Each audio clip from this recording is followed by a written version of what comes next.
Hey, I am Patrick, and today we're looking at influencers who died in dumb ways. From a deadly fireworks stunt gone wrong to another that got into a serious accident after a room full of boxes collapsed.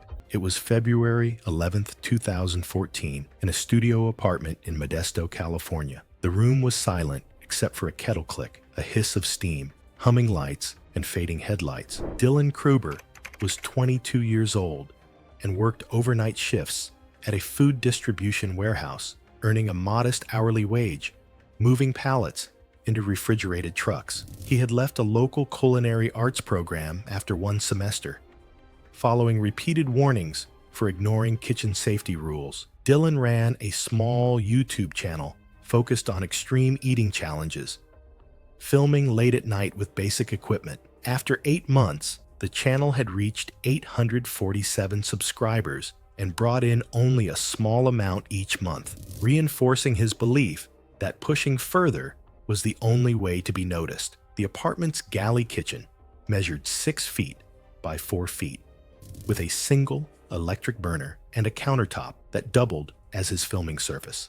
Dylan's previous videos included consuming raw habanero peppers, drinking expired milk, and attempting to eat a stick of butter in under 2 minutes. He had researched competitive eating techniques online, but possessed no formal training in food safety or first aid. The ceramic bowl he selected that evening held approximately 16 ounces and had been purchased from a dollar store 3 weeks prior. That Tuesday evening, Dylan announced his intention to break what he claimed was an unofficial boiling ramen speed eating record. He had measured 2 cups of tap water into his electric kettle and waited for it to reach full boil. Weather conditions were irrelevant, but the apartment's heating system had been malfunctioning for weeks, keeping indoor temperatures around 58 degrees. The low temperature offered no meaningful protection once the boiling water contacted his airway. He had positioned the camera 18 inches away at table height, providing an unobstructed view of his face and upper torso. The kettle clicked off at full boil just before he poured. Dylan poured the water directly over a brick of dry ramen noodles at approximately 8:47 p.m., according to the camera's timestamp. The ceramic bowl conducted heat efficiently, making it painful to handle within seconds. The steam curled toward his eyes, stinging slightly, but he barely noticed as his hands trembled with excitement. The first mouthful of boiling water caused immediate contact burns to his lips and tongue. Dylan's reflexive gasp drew scalding liquid and steam directly into his larynx and trachea. Rather than stopping, he tilted the bowl further, forcing several ounces of boiling water down his esophagus. The thermal shock triggered violent retching, expelling the liquid across his face and neck, where it caused second-degree burns to exposed skin. Swelling in his throat tissue began within 30 seconds. Dylan clawed at his neck as his airway narrowed, producing high-pitched stridor sounds as air struggled to pass through the constricted passage. He fell from his chair at 8:49 p.m., landing on the linoleum floor, where he remained for the duration of the incident. The camera continued recording as his face and neck visibly expanded from internal swelling. His breathing became increasingly labored over the next 12 minutes. The thermal damage had caused his epiglottis and surrounding tissues to swell, gradually sealing his airway completely. By 9:01 p.m., all movement had ceased. His landlord discovered the body the following morning after Dylan failed to report for his warehouse shift. The coroner's report identified third-degree burns throughout the oral cavity, pharynx, and upper esophagus, with the mucosal lining completely destroyed in several areas. The cause of death was asphyxiation due to airway obstruction from thermal injury-induced edema. The unedited footage was provided to investigators and later used in workplace safety training programs. Dylan's former co-workers established a memorial fund that distributed burn prevention materials to local vocational schools for 3 years. It was March 15th, 2016, in Gary, Indiana. An abandoned chemical processing facility, shuttered for 8 years, loomed over the surrounding industrial district with rusted smokestacks and corroded piping. Warning signs in multiple languages marked the site as a hazardous materials zone, while broken fencing and collapsed barriers showed repeated unauthorized entry since its closure. Caleb Hendricks was 22, a fitness influencer from nearby Chicago, whose online content focused on high-intensity workouts filmed in unconventional locations. His videos increasingly featured abandoned or restricted environments that emphasized physical exertion in extreme settings. The chemical facility fit that pattern, offering dramatic visuals and isolation well outside public spaces. The evening was clear and warm at 68 degrees Fahrenheit, with excellent visibility as Hendricks arrived during golden hour, carrying a DJI Phantom 3 drone and basic recording equipment. He had selected the site after researching abandoned industrial locations online, drawn to the visual contrast of corroded machinery and open concrete spaces. Wearing a basic hardware store dust mask, he entered through a gap in the perimeter fencing and moved deeper into the complex. Investigators later confirmed the facility had processed petroleum byproducts and sulfur compounds. Sealed storage tanks and processing chambers still contained residual materials that had slowly decomposed over time, producing hydrogen sulfide gas in enclosed areas with poor ventilation. At lethal concentrations, hydrogen sulfide overwhelms the sense of smell, providing no sensory warning of exposure. The gas is heavier than air and tends to accumulate near the ground. Drone footage showed Hendricks walking through the outer sections of the facility before positioning himself near sealed processing units illuminated by broken windows. He set up his handheld camera on a piece of equipment and began a high-intensity workout that included floor-based exercises near the chambers, where gas accumulation was later confirmed at ground level. The drone remained positioned outside the building near a broken window, capturing exterior angles as a static camera. After several minutes, exterior footage showed Hendricks moving further inside toward areas where ventilation was minimal. The drone's signal began to weaken as structural interference increased. Through the windows, he could still be seen moving before the image became partially obscured. The handheld camera, recovered later, showed continued movement and exertion near the sealed units. Approximately 3 minutes after entering the deeper section, the footage showed Hendricks abruptly stopping mid-movement before collapsing to the concrete floor within seconds. The camera angle shifted as the equipment it rested on was struck during the fall. No recovery movement followed. When the signal dropped completely, the Phantom 3's return to home function activated, landing the drone automatically in the open area where it had launched. Its final footage showed the exterior of the building before the automated landing sequence completed. Emergency responders in full hazmat suits recovered Hendricks' body several hours later after a passerby noticed abandoned drone equipment outside the facility and contacted authorities. The handheld camera was found near his body. Toxicology results confirmed hydrogen sulfide poisoning as the cause of death. Multiple hazmat warning signs were clearly visible in the recovered footage. The investigation concluded that sealed processing chambers had generated lethal gas concentrations in poorly ventilated areas over the years since closure. The death was ruled accidental, resulting from unauthorized entry into a hazardous industrial environment while recording content. It was January 19, 2017. The morning air at Lake Tahoe's northeastern shore registered 22 degrees Fahrenheit as Caleb and Maya Sturphausen prepared their backyard contrast therapy setup. Caleb and Maya were a married couple in their early 30s who'd built a modest social media following, documenting their CrossFit journey and biohacking experiments. Caleb worked as an insurance adjuster, while Maya managed a local organic grocery store. Their YouTube channel had roughly 3,000 subscribers who followed their workout routines, supplement reviews, and recovery protocols. They'd recently become obsessed with contrast therapy after watching influencers tout its benefits. Contrast therapy involves exposing the body to alternating temperature extremes, typically cold water followed by heat.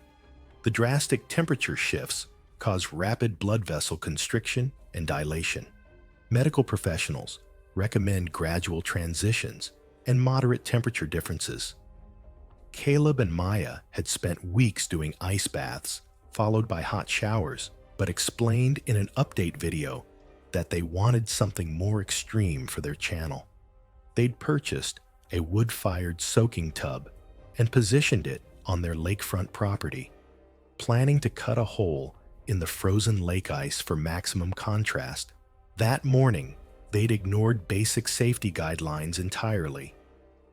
The wood-fired tub had been heating since dawn, reaching temperatures around 118 degrees Fahrenheit, far beyond the recommended maximum of 104 degrees.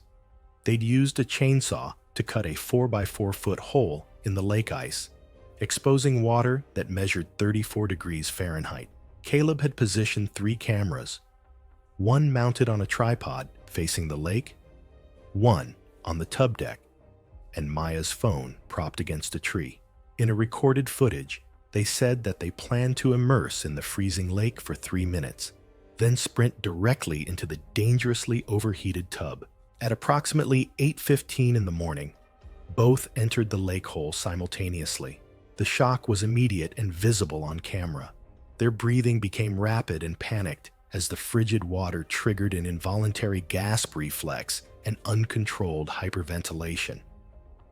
After exactly 3 minutes, they scrambled out with visibly impaired coordination and ran the 15 feet to the wooden tub, climbing in together. Within seconds, both clutched their chests. The extreme temperature swing from 34 degrees to nearly 120 degrees placed sudden stress on their cardiovascular systems.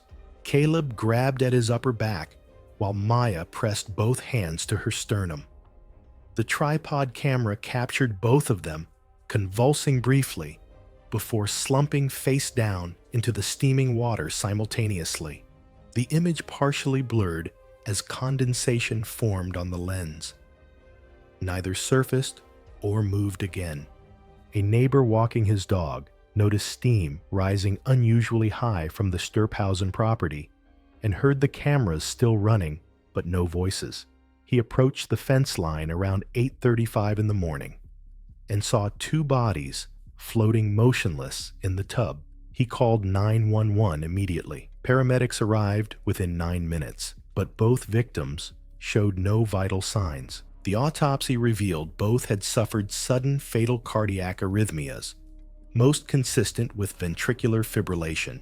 Neither Caleb nor Maya had any documented history of cardiac disease, structural heart abnormalities, or prior arrhythmic episodes. Toxicology reports were negative for alcohol, caffeine, stimulants, or other substances that could have contributed to the event. Pulmonary edema and water in the airways indicated rapid loss of consciousness and aspiration, and the manner of death was ruled accidental. Both were likely unconscious within 30 seconds and dead within 3 minutes. After family consent and redaction, the footage was later provided to regional fire departments and emergency medical services for training purposes. The Sturphausen family quietly sold the lakefront property 6 months later, and their social media accounts were deleted. It was March 3rd, 2018, in the rear service alley behind a retail strip in Fort Worth, Texas. The night air was cool and still, with temperatures around 58 degrees and clear skies providing adequate visibility under scattered streetlights. 24-year-old Daxby Kroom had built a modest online following by filming urban treasure hunting content, exploring dumpsters behind retail establishments in search of discarded electronics and other valuable items. His videos typically featured late-night excursions to avoid confrontation with business owners. Daxby was known for climbing completely inside large containers to thoroughly search through materials, often ignoring safety warnings in his pursuit of dramatic content. That evening, Daxby had targeted a commercial strip that included electronics retailers and clothing stores, anticipating their waste containers might yield interesting finds for his live stream audience. He positioned himself near a large horizontal compactor unit, a commercial waste management system designed to compress refuse using hydraulic pressure. The unit featured prominent warning labels, but Daxby had developed a pattern of dismissing such precautions. The compactor measured approximately 8 feet in length and 4 feet in height, with a hinged lid providing access to the interior chamber. The system was equipped with a timer-based automatic cycle programmed to activate during early morning hours when the business was closed. These cycles operated on predetermined schedules, initiating the hydraulic ram at specific intervals, regardless of container contents. Daxby lifted the heavy metal lid and climbed inside the container, placing his phone at the opening with the camera facing downward to capture his search activities. The interior chamber contained various discarded materials, including cardboard, plastic packaging, and electronic components. He began systematically sorting through the contents, completely unaware that the scheduled compression cycle was approaching its programmed activation time. The compactor initiated its automated compression cycle, activating the horizontal hydraulic ram that began advancing from one end of the chamber toward the other. The mechanical system operated with significant force, designed to compress large volumes of commercial waste. As the ram advanced, the available space within the chamber decreased rapidly. Daxby attempted to brace himself against the walls as he realized the danger, but the hydraulic system continued its predetermined cycle with unstoppable mechanical force. The ram pressed forward, compressing both the waste materials and anything else within the chamber. The compression process caused severe blunt force trauma and crushing injuries as the hydraulic mechanism completed its program sequence. The live stream audio captured the sound of the hydraulic motor before the feed abruptly terminated. The following morning, a sanitation worker arrived for routine collection and noticed a fault indicator light on the compactor control panel. When maintenance personnel opened the chamber, they discovered Daxby's body and immediately contacted emergency services. Paramedics pronounced him deceased at the scene. The county medical examiner ruled the cause of death as blunt force trauma and crush injuries due to compactor compression. The automated system had functioned exactly as designed, executing its scheduled cycle without mechanical malfunction. Police investigators ruled the death accidental, occurring during unauthorized entry into commercial waste management equipment. Their report documented multiple warning signs clearly visible on the unit's exterior. The compactor was temporarily taken offline during investigation but returned to service after inspection. It was August 14th, 2018, on a remote tidal flat near Wellfleet on Cape Cod's outer shore. Morning fog clung to marsh grass and exposed sandbars, soon to be swallowed by the incoming tide.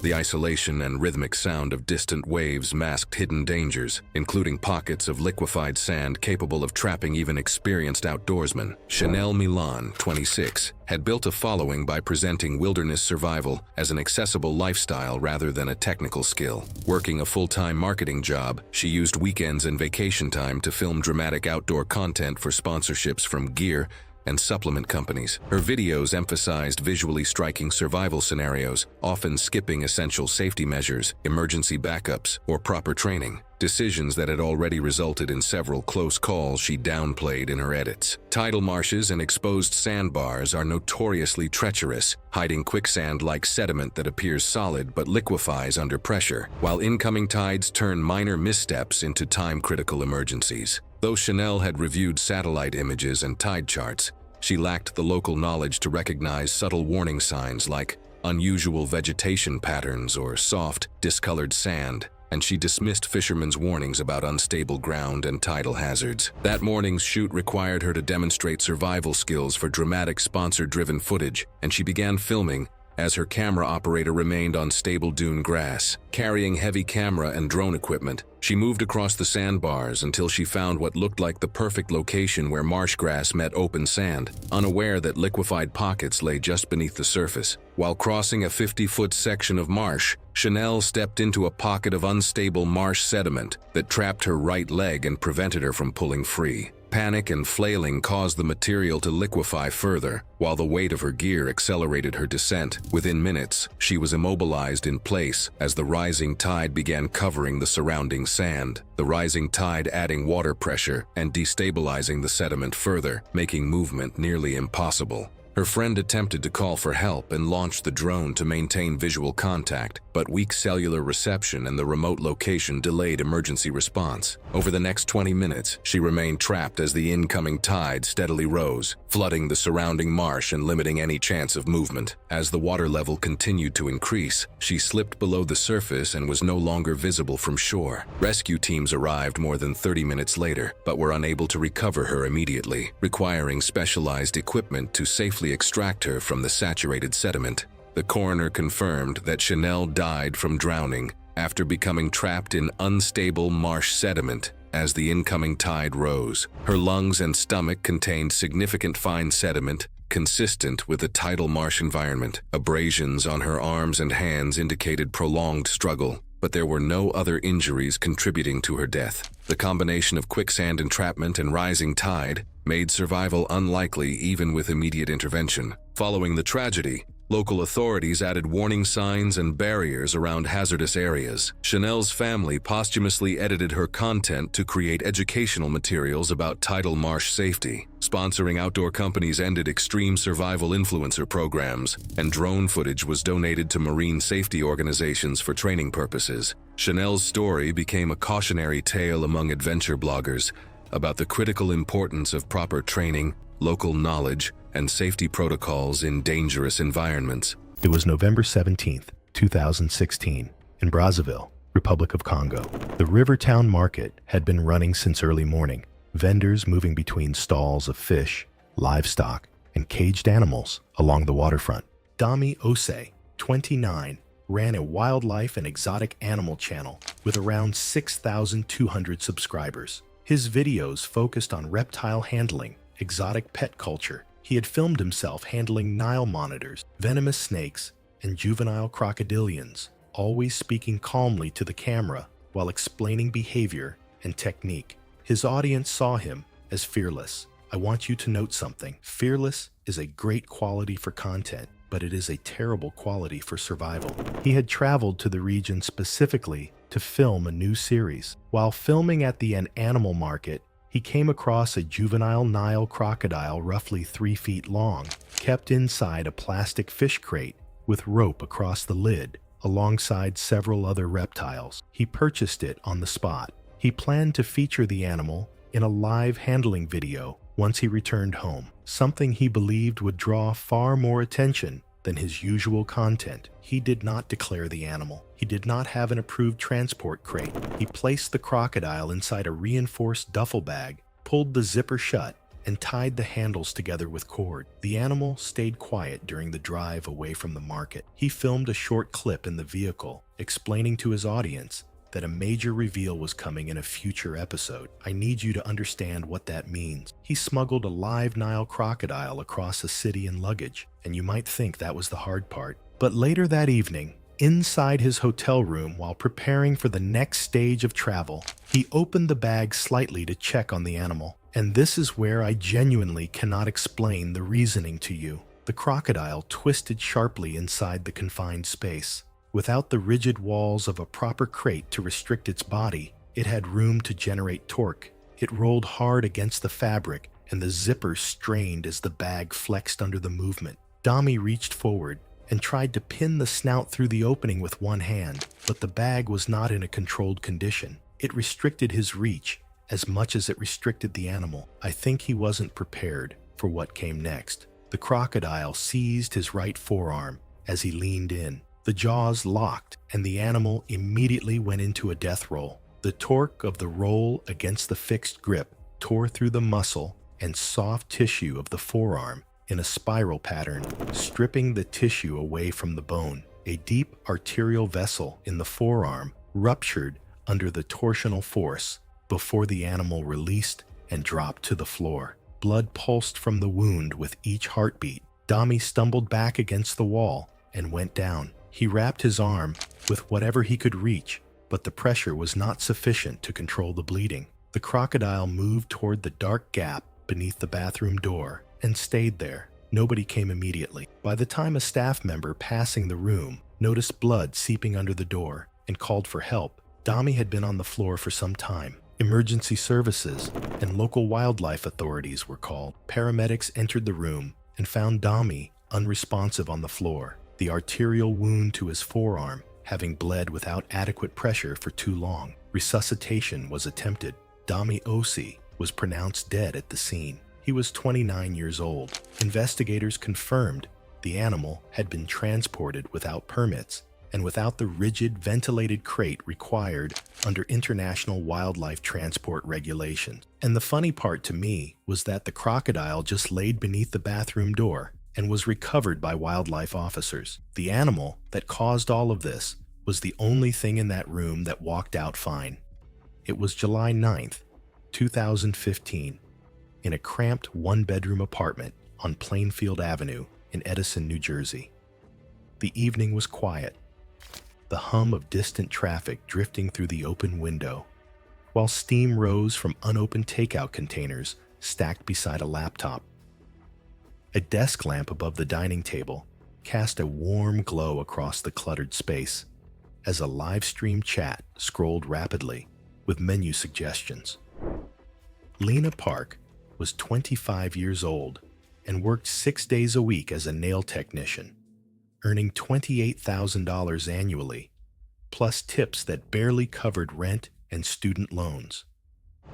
She had been streaming mukbang videos for 18 months, building a following of 3,847 viewers who tuned in twice weekly to watch her consume large quantities of food while providing commentary. Her setup was minimal: a borrowed laptop, a smartphone for chat, and basic lighting purchased with savings. Diagnosed with severe shellfish allergies at 16, she had experienced previous anaphylactic reactions and kept an EpiPen at home, though she rarely carried it. Despite medical warnings, she convinced herself that careful, gradual exposure had reduced her sensitivity.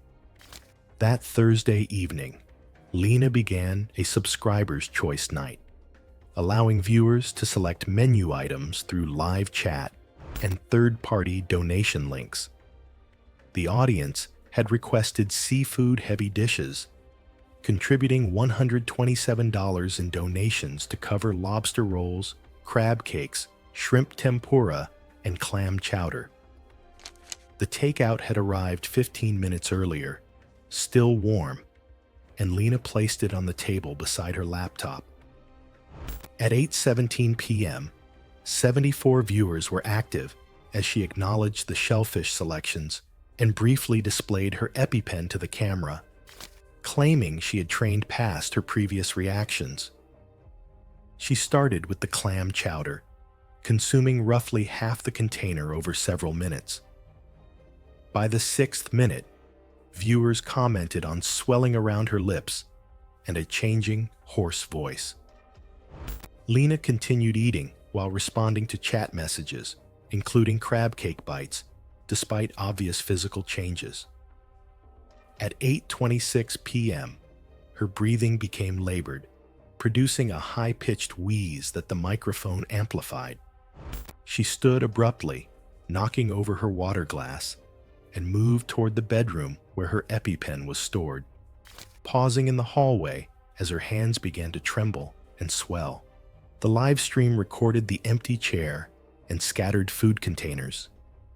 Lena collapsed in the hallway, roughly 18 feet from the dining table, with each movement producing desperate gasps, audible to the small group of viewers still watching.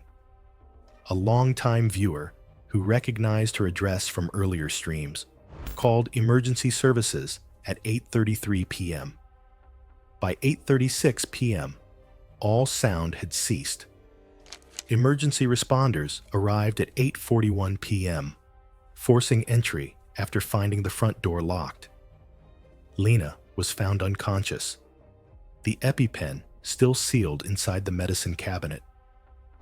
The medical examiner determined that death resulted from anaphylactic shock, with complete airway obstruction caused by laryngeal swelling and cardiovascular collapse.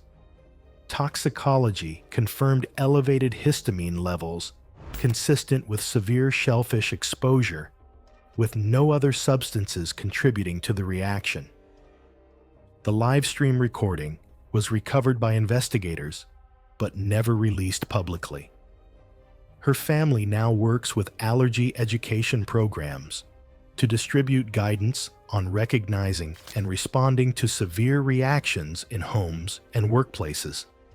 It was October 31st, 2016, in Detroit, Michigan. Light rain slicked the concrete inside a massive abandoned automotive factory as early darkness set in, with poor visibility, unstable flooring, and cold air settling through the exposed structure. Knox Delmar was 24, an urban exploration influencer known for filming abandoned industrial sites and posting high-risk explorations to grow his following. His recent videos increasingly featured isolated, deteriorating structures. For Halloween, Delmar undertook a solo night exploration of the factory while recording continuously. He wore a chest-mounted action camera and carried additional batteries to sustain uninterrupted filming. Delmar entered through a ground-level opening where fencing had collapsed. His footage showed unstable flooring, standing water, and scattered debris as he moved deeper into the building. He climbed toward the upper floors,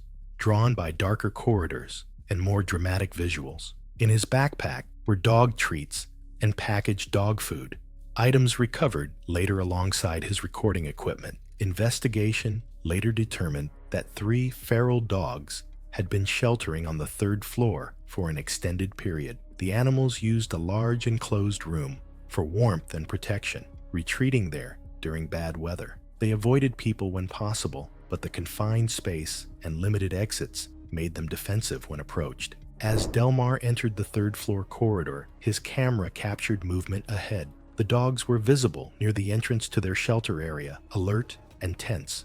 One dog stepped forward, while the others remained close behind. The animals held their ground rather than fleeing, blocking the narrow passage. Instead of backing away, Delmar slowed and approached. His camera recorded him extending food toward the dogs while continuing forward. The distance between him and the animals closed to only a few feet. The dogs responded with defensive lunges, forcing Delmar to stop abruptly. The first dog rushed him, biting at his lower leg before retreating. As Delmar stumbled backward on the wet concrete, a second dog lunged, knocking him off balance. He fell hard, striking the floor near broken debris. The dogs continued short, defensive attacks, bite, and retreat, focused on keeping him out of their territory rather than pursuing him. The chest-mounted camera captured chaotic movement as Delmar attempted to rise. Blood was visible on the floor, from multiple bite wounds to his legs and arms. His movements became slower as he struggled to stand on the slick surface. After several seconds, the dogs retreated back toward their shelter area, leaving Delmar injured and motionless. Delmar's body was discovered several days later by other urban explorers moving through the upper floors of the building. Emergency services were notified after his damaged camera, and recorded footage were found near the scene. Investigators later determined Delmar died from blood loss and blunt force trauma sustained during the encounter. Animal control removed 3 feral dogs from the building. Recovered footage confirmed Delmar had intentionally approached the animals, despite visible signs of defensive behavior. It was August 3rd, 2013. The humid Georgia air hung heavy over a small property outside Savannah, where Elliot Crane, 41, and his wife Mara, 38, maintained 6 beehives behind their converted garage studio. The Cranes ran a moderately successful blog focused on natural anti-inflammatory treatments, attracting roughly 4,000 followers interested in alternative wellness. Elliot had worked as a pharmaceutical sales representative before leaving the industry. Mara, a former yoga instructor with persistent joint issues, became convinced that bee venom therapy could reduce inflammation naturally. A small health supplement company provided them with free products in exchange for promotional posts. Bee venom therapy involves controlled stings from live honeybees, based on the theory that venom compounds trigger anti-inflammatory responses in the body. Practitioners typically start with 1 or 2 stings and monitor for allergic reactions, as repeated exposure can sensitize the immune system and trigger severe anaphylaxis even in people who previously tolerated stings without issue, a risk well documented in allergy literature. The Cranes had been performing daily sting sessions for 8 months, gradually increasing from 2 stings to over a dozen each per session. Neighbors later reported seeing both with visible facial swelling on multiple occasions. Mara had experienced throat tightness twice in the previous month, and Elliot developed hives after a session 3 weeks earlier. Despite these warning signs indicating progressive sensitization, a process where the immune response becomes increasingly severe with repeated exposure, they attributed the symptoms to detoxification and continued escalating their exposure. That afternoon, they planned to film their most intensive session yet for an upcoming blog post promoting bee venom as a pharmaceutical alternative. Their garage had a basic security camera installed to monitor the hives, positioned to capture the hive area, but not the interior of the house. Both had declined to keep epinephrine auto-injectors on site, despite a local beekeeper's recommendation, dismissing such precautions as unnecessary fear-mongering. The temperature was 91 degrees, with 78% humidity, conditions that make bees more defensive, especially when hives are disturbed. At 4:20 in the afternoon, Elliot attempted to remove a frame from their largest hive, while Mara stood nearby, preparing to receive stings. The frame slipped from his hands and fell, striking the hive box and toppling it completely. Hundreds of bees erupted in defensive swarm behavior, a coordinated response triggered by alarm pheromones, attacking both immediately. The security footage captured the next 8 minutes, though portions were partially obscured by the density of the swarm and rapid movement. Both began swatting frantically and stumbled toward the garage door. Within 2 minutes, visible swelling distorted their faces and necks. Mara collapsed first at the doorway, clutching her throat as her airways constricted. Elliot made it 3 steps further before dropping to his knees. Elliot received an estimated 40 stings within the first minute. Mara, at least 35.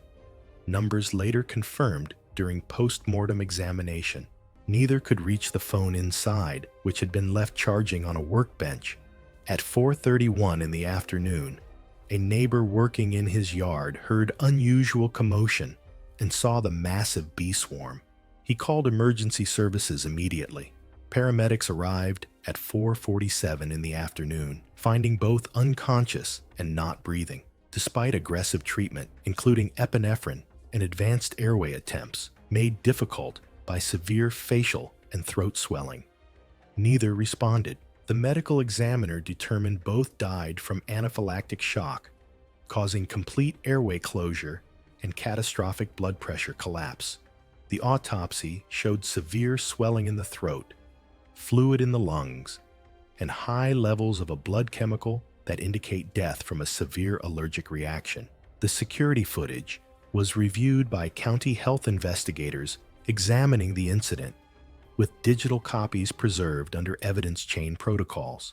The apiary was dismantled by a licensed removal service within 72 hours following inspection by local agricultural and public health officials. It was May 28th, 2016, in the backyard of a rented home in Mesa, Arizona. The late afternoon temperature had reached 96 degrees under clear skies, with humidity levels at just 12%. 29-year-old Gentry Flan had built a reputation as a challenge video creator, specializing in endurance-based dares and physical stunts that tested human tolerance limits. His content featured escalating challenges that grew progressively more extreme each week. That afternoon, Gentry had announced his most ambitious challenge yet, promising viewers a live stream event titled Breakout Before It Sets. He recruited 2 friends to assist with filming. The challenge involved Gentry allowing himself to be partially buried in quick-setting concrete mix, then attempting to free himself before the material hardened. Gentry and his friends spent the morning digging a hole approximately 3 feet deep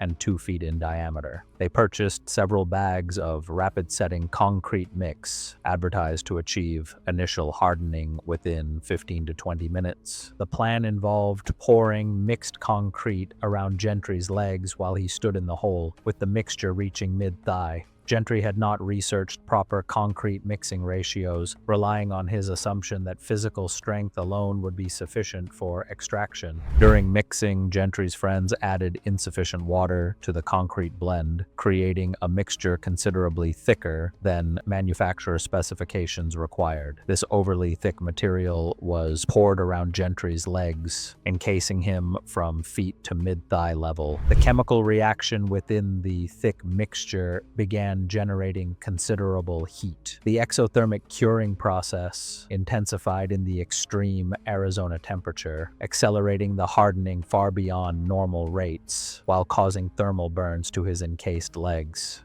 Within 12 minutes, the concrete had achieved unexpected structural rigidity. The combination of inadequate water ratio, excessive ambient heat, and chemical reaction trapped Gentry's legs in a rapidly solidifying mass. He attempted to twist his legs to create cracks, but the concrete resisted his movements. As Gentry struggled, the burning sensation intensified. The physical exertion in 96-degree heat, combined with pain from thermal burns and mounting panic, caused rapid muscle fatigue. His balance became compromised as exhaustion overcame his ability to maintain an upright position. Gentry fell forward, unable to use his anchored legs to maintain stability. His upper body collapsed face first into the dirt surrounding the excavation. His legs remained completely fixed mid-thigh in the hardened concrete, creating a body position where his hips could not flex and his torso was compressed against the ground with his neck hyperflexed. This configuration prevented adequate chest expansion for breathing and obstructed his airway through neck positioning. His friends immediately called emergency services while trying unsuccessfully to dig around the hardened mass. Paramedics arrived and began emergency extraction procedures, but Gentry's compromised position had already created a fatal situation. The combination of airway obstruction from neck hyperflexion and restricted diaphragm movement from chest compression had caused asphyxiation. Gentry was pronounced deceased at the scene. The county medical examiner ruled the cause of death as positional asphyxia complicated by lower extremity entrapment in partially cured concrete. It was September 12, 2015, in a cluttered apartment kitchen near a large college campus. The heat made the cramped space stifling, and the scent of hot sauces and dried peppers hung thick in the air.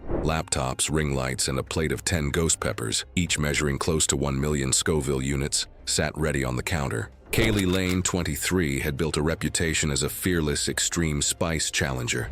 Working as a prep cook gave her culinary knowledge and access to specialty ingredients, but most of her income came from hot sauce sponsorships. Despite no formal food safety training, she ignored precautions that professional competitive eaters follow, relying on gradual conditioning while risking cumulative damage to her throat and digestive system. The ghost peppers she ordered were particularly potent, roughly 3 inches long and capable of causing intense irritation to mucous membranes. Capsaicin can trigger throat swelling, respiratory distress, and violent gastrointestinal reactions. Yet Kaylee dismissed warnings from viewers and friends. Her challenges often involved consuming peppers at a rapid pace, prioritizing engagement and sponsorship bonuses over safety. That Saturday afternoon, Kaylee planned to eat 10 ghost peppers in under 2 minutes while live streaming, motivated by a $500 sponsorship bonus and audience encouragement. Despite her roommate offering milk and emergency supplies, she declined, confident in her tolerance. As the stream began, she quickly consumed the first few peppers, but by the fourth, her throat began swelling. Her speech slurred, and the burning intensified, yet she continued, determined to complete the challenge. By the seventh pepper, Kaylee's throat was severely inflamed and her airway dangerously constricted. She began making choking sounds and frantically reached for water, but the liquid only spread capsaicin further. Her movements grew erratic, knocking over the water glass and laptop as panic set in. Viewers posted urgent warnings in the chat, but Kaylee was already beyond responding as her body went into respiratory distress. Kaylee collapsed onto the kitchen floor after choking on partially chewed pepper as swelling rapidly worsened. Jean rushed in, immediately calling 911 and attempting CPR, but the obstruction and severe inflammation made basic life-saving measures impossible. The live stream continued recording until Jean shut off the laptop. Paramedics arrived minutes later to find Kaylee in full cardiac arrest, her throat visibly swollen, and traces of pepper throughout her airway. The coroner confirmed that Kaylee died from asphyxiation due to complete airway obstruction. Severe irritation from capsaicin triggered intense inflammation in the mouth and throat, preventing responders from securing her airway despite rapid intervention. Toxicology tests confirmed no drugs or alcohol contributed to her death. Her passing was entirely the result of the physiological effects of extreme capsaicin exposure. The livestream platform removed the video and implemented policies restricting extreme food challenge content. Kaylee's family established a foundation to promote food challenge safety and educate creators on the risks of extreme spice consumption. The sponsoring hot sauce company faced public backlash and quietly withdrew from extreme challenge marketing, though they bore no legal liability. The incident remains a stark example of the dangers of viral content ambition overriding basic safety. It was March 14th, 2017. In Raleigh, North Carolina. The apartment was quiet except for the sound of a laptop fan and the soft click of a camera being adjusted on its tripod. Daniel Ferris, 34, worked part-time at a print shop and ran a small magic channel in the evenings. He had around 5,800 subscribers. His signature performance was the razor blade swallowing trick, a classic sideshow illusion he had mastered perfectly. The method involved dulled blades with the edges ground flat, careful preparation, and a retrieval technique using a length of thread tied to each blade and held between the teeth during the swallow. I wonder why people go this extreme just to go viral. Shockingly, he had never had a serious problem with it. For a Thursday evening live stream, he decided to attempt 5 blades instead of his usual 3, hoping the more extreme version would bring in more viewers. 17 people were watching when he went live. By the time he began the stunt, the number had climbed to 43. And this is where I need you to pay attention, because that viewer count climbing is exactly what started unraveling everything. Because his viewers count have been climbing all evening, he rushed his preparation to get to the stunt faster. His dulled performance blades and his unused stock blades were kept in separate cases. However, while monitoring the chat and adjusting the camera, he had opened the wrong case first and mixed both sets together on the table while reorganizing. He did not check each blade individually before beginning. And I want you to note that he did not check a single blade. The first 3 blades went down without incident. The 4th followed smoothly. He reached for the 5th. Under the stage light, his grip shifted slightly as he palmed the blade. He did not register the change until it was already past his lips. A sharp and specific pain moved down his throat, different from anything he had felt in his past performances. Not the dull pressure of a prepared blade, something with an edge. He knew immediately that something was wrong. And this is the part that gets me every single time I think about it. He kept his face level anyway. The viewer count was at 43, and the chat was moving. He completed the retrieval and kept smiling at the lens. When he drew the threads back out, there were 4 blades. 1 thread came up unweighted. He closed his hand around what he had and held the smile until the stream ended. After he ended the stream, his throat burned in a line running down into his chest. When he swallowed, he tasted something thin and metallic. He spat into the bathroom sink. The saliva was pink. He assumed the irritation was minor, and guess what he decided to do? He drank a glass of water and went to bed. I genuinely do not understand that decision. By midnight, the burning had spread, as it should. Swallowing became painful enough to wake him. He sat up and waited. The pain did not ease. By 2 a.m., it had moved deeper into his chest, and his breathing had become difficult. He sat on the edge of the bed for a long time before he accepted it was not going to pass. He decided to go to the hospital. And this is where things took a devastating turn. At the emergency room, imaging confirmed a perforation in the esophageal wall and a metallic foreign body lodged in the surrounding tissue. The delay had allowed gastric contents and oral bacteria to enter the mediastinum. Surgeons operated immediately, but the contamination had spread through the tissue surrounding the esophagus and into the chest cavity. Despite surgical intervention and intensive treatment, the infection progressed. Daniel Ferris died 4 days later from mediastinitis. The medical examiner listed the cause of death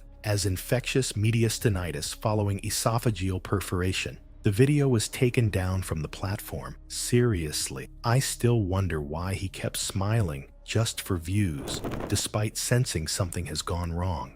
It was January 28th, 2018, beneath a bridge in Duluth, Minnesota, where icicles hung from the overpass as winter sunlight reflected on snow and traffic hummed across the frozen river. Ryan Madsen was 31 years old and had spent 7 years operating plow and salt trucks along northern Minnesota highways. His job required constant assessment of winter hazards, including ice buildup on bridges and overpasses, where falling formations were a known danger to vehicles and pedestrians. Outside of work, he maintained a small YouTube channel with 1,247 subscribers, filming strength demonstrations and winter stunts with minimal equipment.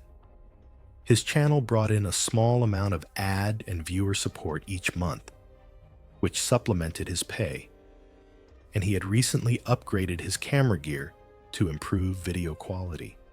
Confident in judging hazards, Ryan studied falling ice for years, filmed himself punching smaller icicles without injury, earned modest praise online, and grew convinced he could control the next break.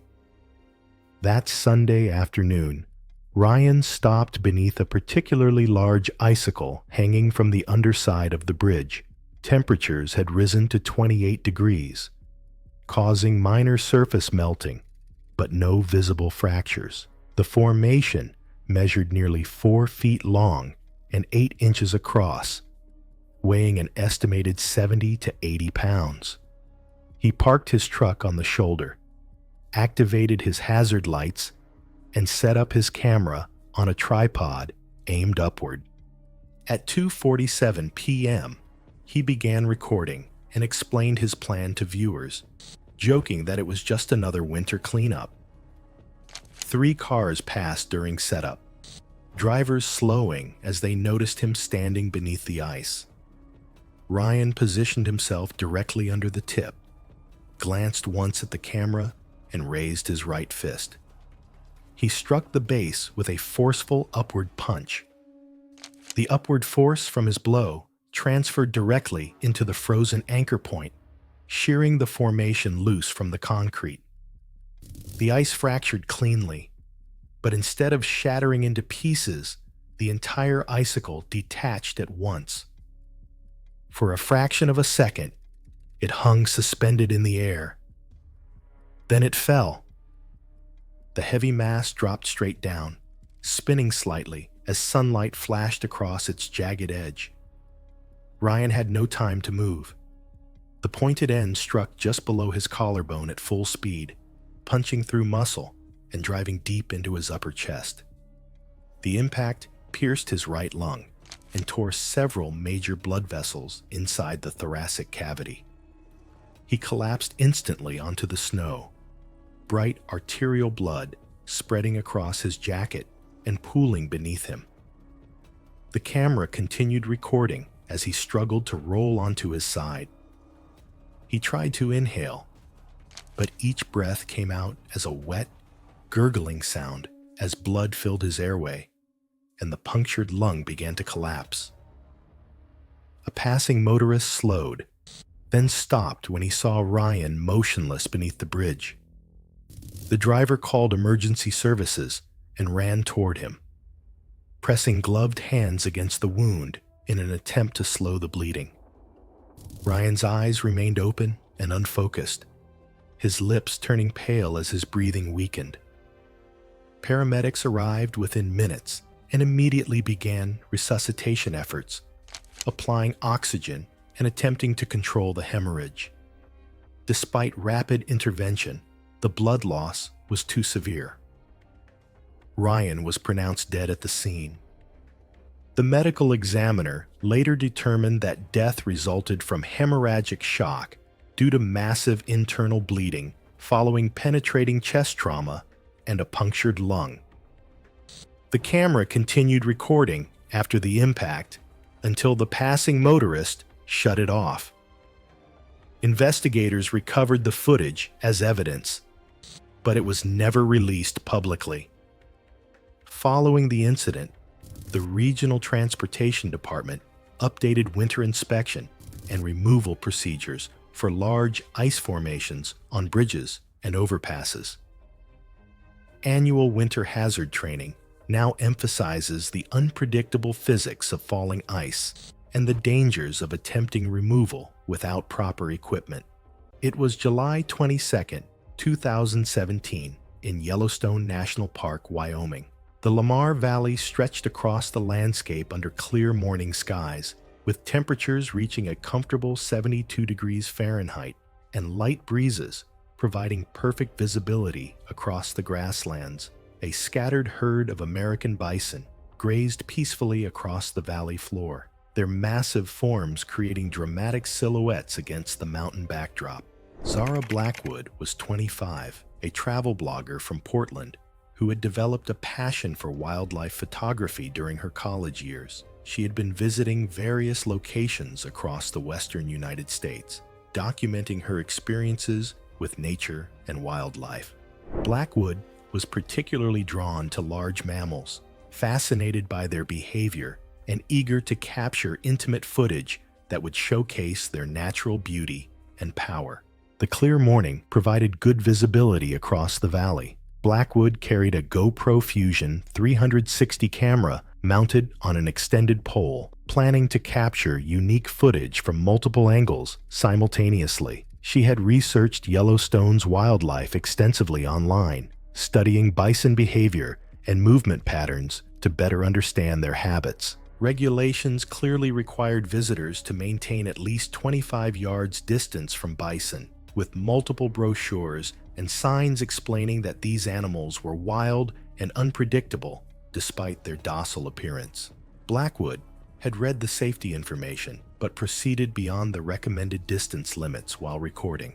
Blackwood began recording while approaching a lone bull bison that was grazing approximately 100 yards from the main herd. The bull bison weighed approximately 2,000 pounds and stood nearly 6 feet tall at the shoulder, but remained stationary and grazing prior to the charge. Her 360-degree camera captured her steady approach as she moved closer for increasingly detailed shots. Blackwood moved to within approximately 15 feet of the bull bison, extending her camera pole to capture close-up footage of the animal's head and massive shoulders. The 360 camera recorded continued movement and proximity as the animal remained stationary and continued grazing. She repositioned several times to adjust the camera angle for closer footage. The bull bison's head lifted suddenly. Within 2 seconds, the animal charged. The 360 camera footage became immediately chaotic, capturing rapid spinning motion and fragmented images as Blackwood attempted to flee. The audio captured sudden impact sounds and rapid ground contact as the attack began. The camera pole was struck during the attack, causing the footage to show disjointed angles of ground, sky, and the bison's massive form in rapid succession. The recovered footage showed approximately 4 seconds of violent, shaky imagery before the camera landed face down in the grass, the audio continuing to record sounds of the attack. The camera remained in that position, recording muffled audio and a view of grass and dirt for several minutes before the sounds ceased and the bison's hooves could be heard moving away. Rangers found Blackwood's body minutes later after other tourists reported the incident from a safe distance. The 360 camera was recovered several feet from her body, with the footage showing her approach and the chaotic moments of the attack, though much of the actual impact was obscured by the rapid, uncontrolled movement of the camera. Multiple safety brochures about bison behavior were found in her backpack, indicating she had received proper safety information. The bull bison had returned to the main herd and showed no continued aggression. The investigation report confirmed the cause of death as massive trauma from goring and trampling, with the attack lasting approximately 5 to 7 seconds based on audio analysis and witness accounts. It was July 8, 2018, the sandstone expanse near Canyonlands National Park. Evan Mudry and Rhea Beth Lopez, minimalist lifestyle influencers from Portland, had driven 12 hours to this remote Utah location for a challenge that would turn fatal. Evan and Rhea had built a modest following, documenting their extreme minimalism experiments, 30-day water fasts, sleeping outdoors in winter, living on $1 per day. Their social media platforms attracted roughly 3,500 followers who admired their discipline and ascetic philosophy. Their content focused on proving that modern humans had grown soft, that discomfort was the path to enlightenment. The challenge they had designed was deliberately brutal. 7 days alone in the Utah desert with 1 gallon of water per person per day, minimal food, and complete silence. The twist that made it monetizable was a penalty system. Speaking a single word would cost them $100 from their savings account, documented via a chest-mounted action. The news had issued excessive heat warnings for the region, with temperatures forecast to reach 106 to 108 degrees Fahrenheit. Evan dismissed these warnings in his final Instagram post, making light of the issue. They hiked into the backcountry at dawn with minimal gear. Evan further limited their already sparse water, believing mild dehydration would enhance clarity, and Rhea followed without question. By day 3, both showed severe dehydration, yet the footage shows them communicating only with gestures, keeping silent despite obvious distress.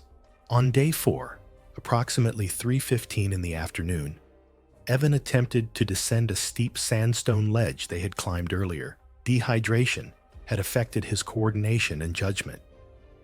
His foot slipped on loose rock, and he fell 9 feet onto a boulder outcropping below. The body camera, intermittently recording due to heat-related shutdowns, captured the crack of impact and Evan's leg bending at an unnatural angle, a compound fracture of the upper thigh consistent with a femur break, with bone protruding through skin. He let out an involuntary scream before biting down on his shirt, attempting to suppress any further sound, writhing silently while blood pooled on the hot rock. Rhea reached him within minutes. The footage shows her examining the wound, hands shaking, mouth opening as if to speak, then closing again. She fashioned a splint from their tent poles and began dragging Evan by his arms toward their vehicle, still 7 miles distant.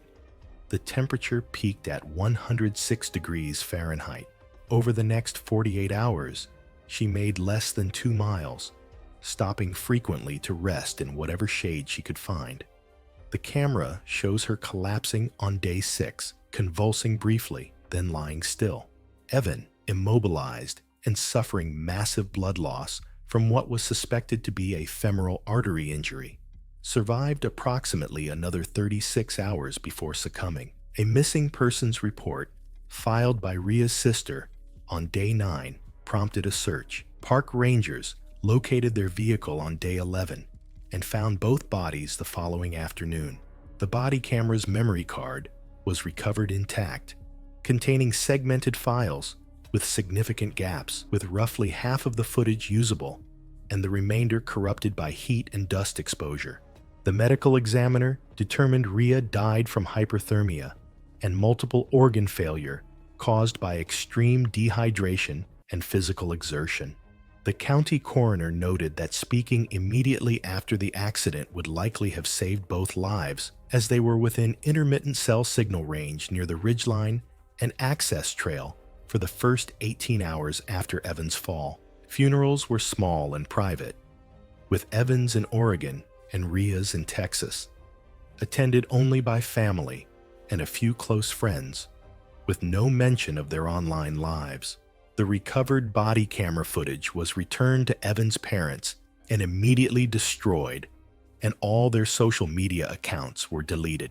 Within weeks, all traces of the challenge disappeared from the internet, leaving only official case records. It was September 9th, 2018, in a municipal storm drainage system beneath Atlanta, Georgia. Heavy rainfall had been falling intermittently throughout the evening, with weather reports indicating continued precipitation upstream from the downtown area. The concrete drainage pipe measured approximately 5 feet in diameter and extended several hundred feet beneath the urban landscape, designed to channel runoff during storm events. 26-year-old Corbin Dwale had established himself as an urban exploration content creator, specializing in documenting abandoned buildings, utility tunnels, and underground infrastructure throughout the southeastern United States. His videos typically featured solo expeditions into restricted locations, often filmed during nighttime hours to avoid detection. Corbin was known for his willingness to enter active utility systems and dismiss posted warning signs as overly cautious measures. That evening, Corbin had announced a special live stream exploration of what he described as Atlanta's hidden underground network. He had located an accessible entry point to the storm drain system in a residential area several miles upstream from the city center. The drainage pipe appeared dry at entry, with only shallow standing water covering the concrete floor. Corbin had equipped himself with a chest-mounted camera and handheld lighting, but had not brought rope, communication devices, or external safety support. Weather conditions upstream had been deteriorating throughout the day, with rainfall accumulating in watershed areas that fed into the drainage system. Local meteorologists had issued flood watches for low-lying areas, but Corbin had not consulted current weather reports before beginning his exploration. Corbin entered the pipe and began walking downstream, documenting the concrete, construction, and debris deposits along the tunnel walls. The water level at entry measured approximately ankle deep, moving at a slow pace toward downtown discharge points. He had traveled roughly 150 feet into the system when upstream rainfall began to intensify significantly, creating rapid runoff from paved surfaces feeding into the drainage network. The increased runoff created a surge of water that began moving through the pipe system much faster than normal flow. Within minutes, the water level rose from ankle deep to waist high as volume and velocity increased dramatically. The concrete walls, made slick by years of algae growth, provided no reliable handholds for maintaining position against the accelerating current. Corbin lost his footing on the algae-covered concrete floor as the surge swept him downstream toward a bend in the pipe system. The current carried him approximately 200 feet before he became pinned against a metal debris grate designed to catch large objects before they reached the main discharge outlet. The force of the water flow held him against the barrier, preventing him from repositioning himself or moving to areas with lower water levels. Emergency responders were alerted when concerned viewers contacted local authorities after the video feed was interrupted.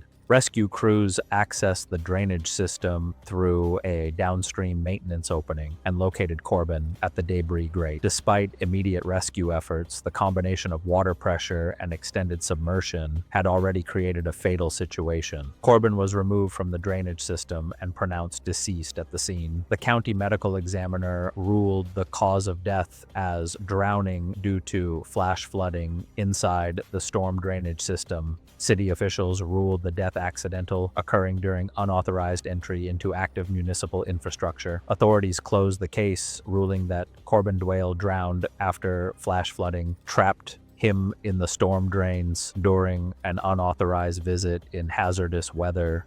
It was July 23, 2013, along a remote tributary deep within the Amazon basin. Afternoon heat pressed down on the slow-moving river, and dark water slipped quietly past overhanging branches. From the surface, the channel looked calm, broken only by drifting leaves and the occasional ripple from unseen wildlife beneath. Emilio Novak, 28, had built an online following by presenting himself as a fearless, independent wildlife creator. With a background in environmental science, he understood predator behavior academically, but lacked the field experience and local judgment that professional crews relied on in the region. Sponsorship expectations and tight filming schedules pushed him toward increasingly risky encounters, often placing him closer to animals than experienced guides considered safe. On this trip, he hired a small boat crew to film footage featuring large reptiles, despite repeated cautions from local trackers about seasonal feeding patterns and reduced visibility caused by murky water levels. Black caimans were known to inhabit the tributary, and the crew had already observed subtle wake patterns near the shoreline earlier that morning. Guides suggested relocating to a wider channel with better sightlines, but Emilio chose to continue filming, believing controlled movements would prevent an aggressive response. He entered the water slowly while the boat remained a short distance away, his chest-mounted camera recording as he waded deeper into the channel. The surface appeared still, though shifting currents suggested movement below. Minutes later, a large caiman surged upward and pulled Emilio beneath the surface. Footage from cameras on the boat captured sudden splashing and the crew attempting to reposition, but the water quickly obscured visibility. The guides immediately pulled the boat farther from the shoreline as movement in the water intensified, maintaining distance to avoid a second strike while calling for help. Emergency calls were placed, though the remote location meant outside assistance would take time to arrive. After several moments, the surface returned to relative stillness, broken only by drifting gear and widening ripples. Regional rescue divers reached the tributary more than 2 hours later and began a controlled search using protective equipment. Emilio's remains were recovered downstream the following day, and investigators documented evidence consistent with a large crocodilian attack. Officials closed the immediate filming area temporarily while reviewing the circumstances of the incident and confirming that the production had been operating without formal permits. The coroner ruled the death the result of massive trauma caused by a crocodilian attack, with injuries consistent with known predatory behavior of large caimans. Reports noted that the attack occurred during peak feeding conditions in low-visibility water, factors that significantly increased risk even for experienced crews. In the weeks that followed, wildlife filming communities revisited safety standards around close predator encounters. Members of Emilio's boat crew later worked with local educators to create hazard awareness material, using non-graphic footage from the incident. The tributary eventually reopened, though guides continued referencing the case as a reminder that field experience and local knowledge remain critical in remote environments. It was April 3rd, 2015, in Denver, Colorado. The gym on South Broadway was quiet on a Saturday morning. A handful of regulars working through their sessions while music played low from a speaker near the front desk. Jordan Mace, 24, worked part-time at a sporting goods store and ran a small powerlifting channel with just over 3,000 subscribers. His content was built around what he called honest lifting. No camera tricks, no edited rest period, every attempt shown exactly as it happened. The channel had barely grown in months, and Jordan had been thinking about how to change that. That morning, he had announced a 315-pound bench press personal record attempt. He spent more time positioning his camera on a tripod at the foot of the bench than he did warming up. And that right there tells you everything about where his head was that morning. He was more focused on the perfect angle than the lift itself. The gym had several power racks along the wall with safety arms that would have caught the bar if anything went wrong. Jordan looked at them and decided they blocked the view of the plates from the camera angle he wanted. He dragged the flat bench out onto the open gym floor instead. 2 regular lifters told him to use the rack. Jordan laughed and said the rack would ruin the shot. 2 other people agreed to spot him, but Jordan asked them to stand further back than usual so they would not appear in the frame. They moved back. The setup was already worse than it should have been. Then Jordan made one more decision. He left the collars off the bar. And this is the one that frustrates me the most. He had seen a debate online arguing that during a failed bench press, removing the collars allowed the plates to slide off the bar, reducing the weight and making it easier to escape. He had decided this made the lift safer. The bar now held 4 45-pound plates and 1 25-pound plate on each side. Nothing was holding any of them in place. The camera was recording. Jordan lay back on the bench and gripped the bar. The spotters stood further back than they should have, just outside the camera frame, watching. Jordan unracked the bar and lowered it steadily toward his chest. The weight came down under control. The bar touched his chest. For a moment, the press began moving upward, and I think about those few seconds a lot, because in that moment, it looked like it was going to work. The bar was moving, and then it stopped halfway up. His elbows flared outward as he fought to push through the sticking point. The right side of the bar tilted slightly as his strength gave out unevenly. The plates on the right sleeve began to move. The outer plate went first, sliding off the end of the bar and hitting the gym floor with a sound that stopped everyone in the building. The rest of the plates on that side followed in the same second, crashing down one after another. The sudden loss of all that weight on the right side threw the bar violently off balance. The left side was still fully loaded. The bar twisted hard in Jordan's hands, and the loaded left side dropped hard, crushing his neck before the spotters could close the distance from where he had asked them to stand. They reached him seconds later and pulled the bar away. Other lifters ran toward the bench. Several plates lay scattered across the floor where they had bounced after falling. Jordan was on the bench and not moving. I cannot imagine what that morning looked like for the people who were just there to train. Gym staff cleared the area and called emergency services. Paramedics arrived within minutes and found Jordan unresponsive. He was transported to hospital but did not survive. He was 24 years old. The video was never uploaded. Jordan Mace had moved the bench away from the rack, sent his spotters out of reach, and stripped the collars off the bar because he wanted the shot to look right. And that decision cost him everything. It was April 2nd, 2014. The afternoon heat in Miami, Florida hung thick over a modest apartment complex in Kendall, where Jonah Pell and Sloan Merritt prepared to film what they believed would be their most groundbreaking content yet. Jonah and Sloan weren't scientists or nutritionists. They were self-taught paleo lifestyle advocates who had built a modest following of 2,000 subscribers on their joint channel promoting ancestral eating practices. Together, they pushed increasingly extreme interpretations of paleo eating, convinced that mimicking prehistoric diets would unlock superior health. Their content evolved from cooking grass-fed beef to consuming raw organ meats, always seeking the next shocking nutritional experiment. The couple had spent 3 months sourcing what they called the ultimate ancestral superfood, preserved polar bear liver. They'd connected through online forums with an illegal exotic meat supplier, paying $800 for a vacuum-sealed portion shipped from an undisclosed location. Polar bear liver has dangerously high vitamin A, with just an ounce enough to cause hypervitaminosis A, a fact known since early 20th century Arctic explorers died from eating it. Despite warnings from multiple online sources and nutrition databases, Jonah and Sloan dismissed them as fear-mongering meant to suppress ancestral wisdom.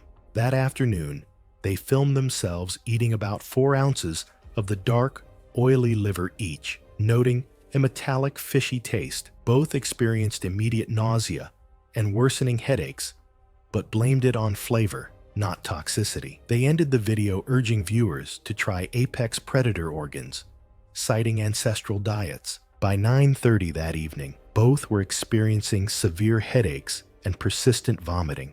Sloane's vision likely began blurring, and her skin would have felt tender to touch.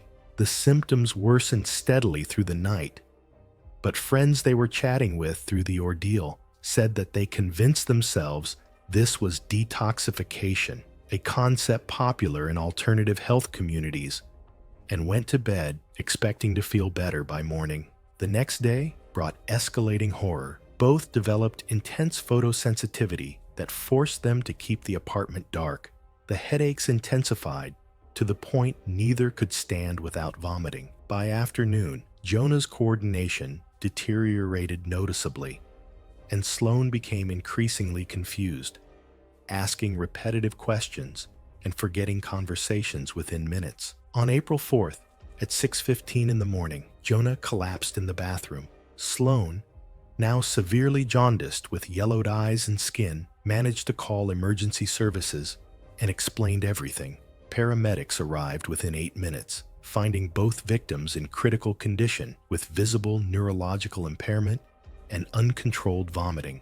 They provided oxygen support, established intravenous access, and transported both patients emergently, notifying the receiving hospital of a suspected toxic ingestion. They were transported to a regional medical center where both died within hours. Jonah at 11:40 in the morning and Sloane at 2:15 in the afternoon, despite aggressive supportive care in intensive care units. Autopsy reports confirmed acute hypervitaminosis A.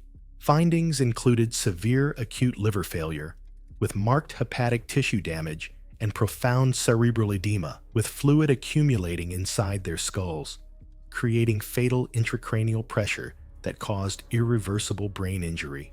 Sloane's brother accessed their apartment and deleted the channel within 36 hours of their deaths. State public health inspectors and wildlife enforcement officers seized remaining supplements and exotic meat products for testing, and federal wildlife authorities opened an investigation into the illegal supplier. It was November 12, 2016, in a rented duplex in Columbus, Ohio. The autumn afternoon was overcast with temperatures around 42 degrees. Inside the modest home, 32-year-old Lesta Vant had transformed her spare bedroom into a maze of stacked cardboard boxes reaching 6 to 7 feet high throughout the cramped space. Lesta worked as a lifestyle content creator, filming daily unboxing videos and resale inventory hauls for her online following.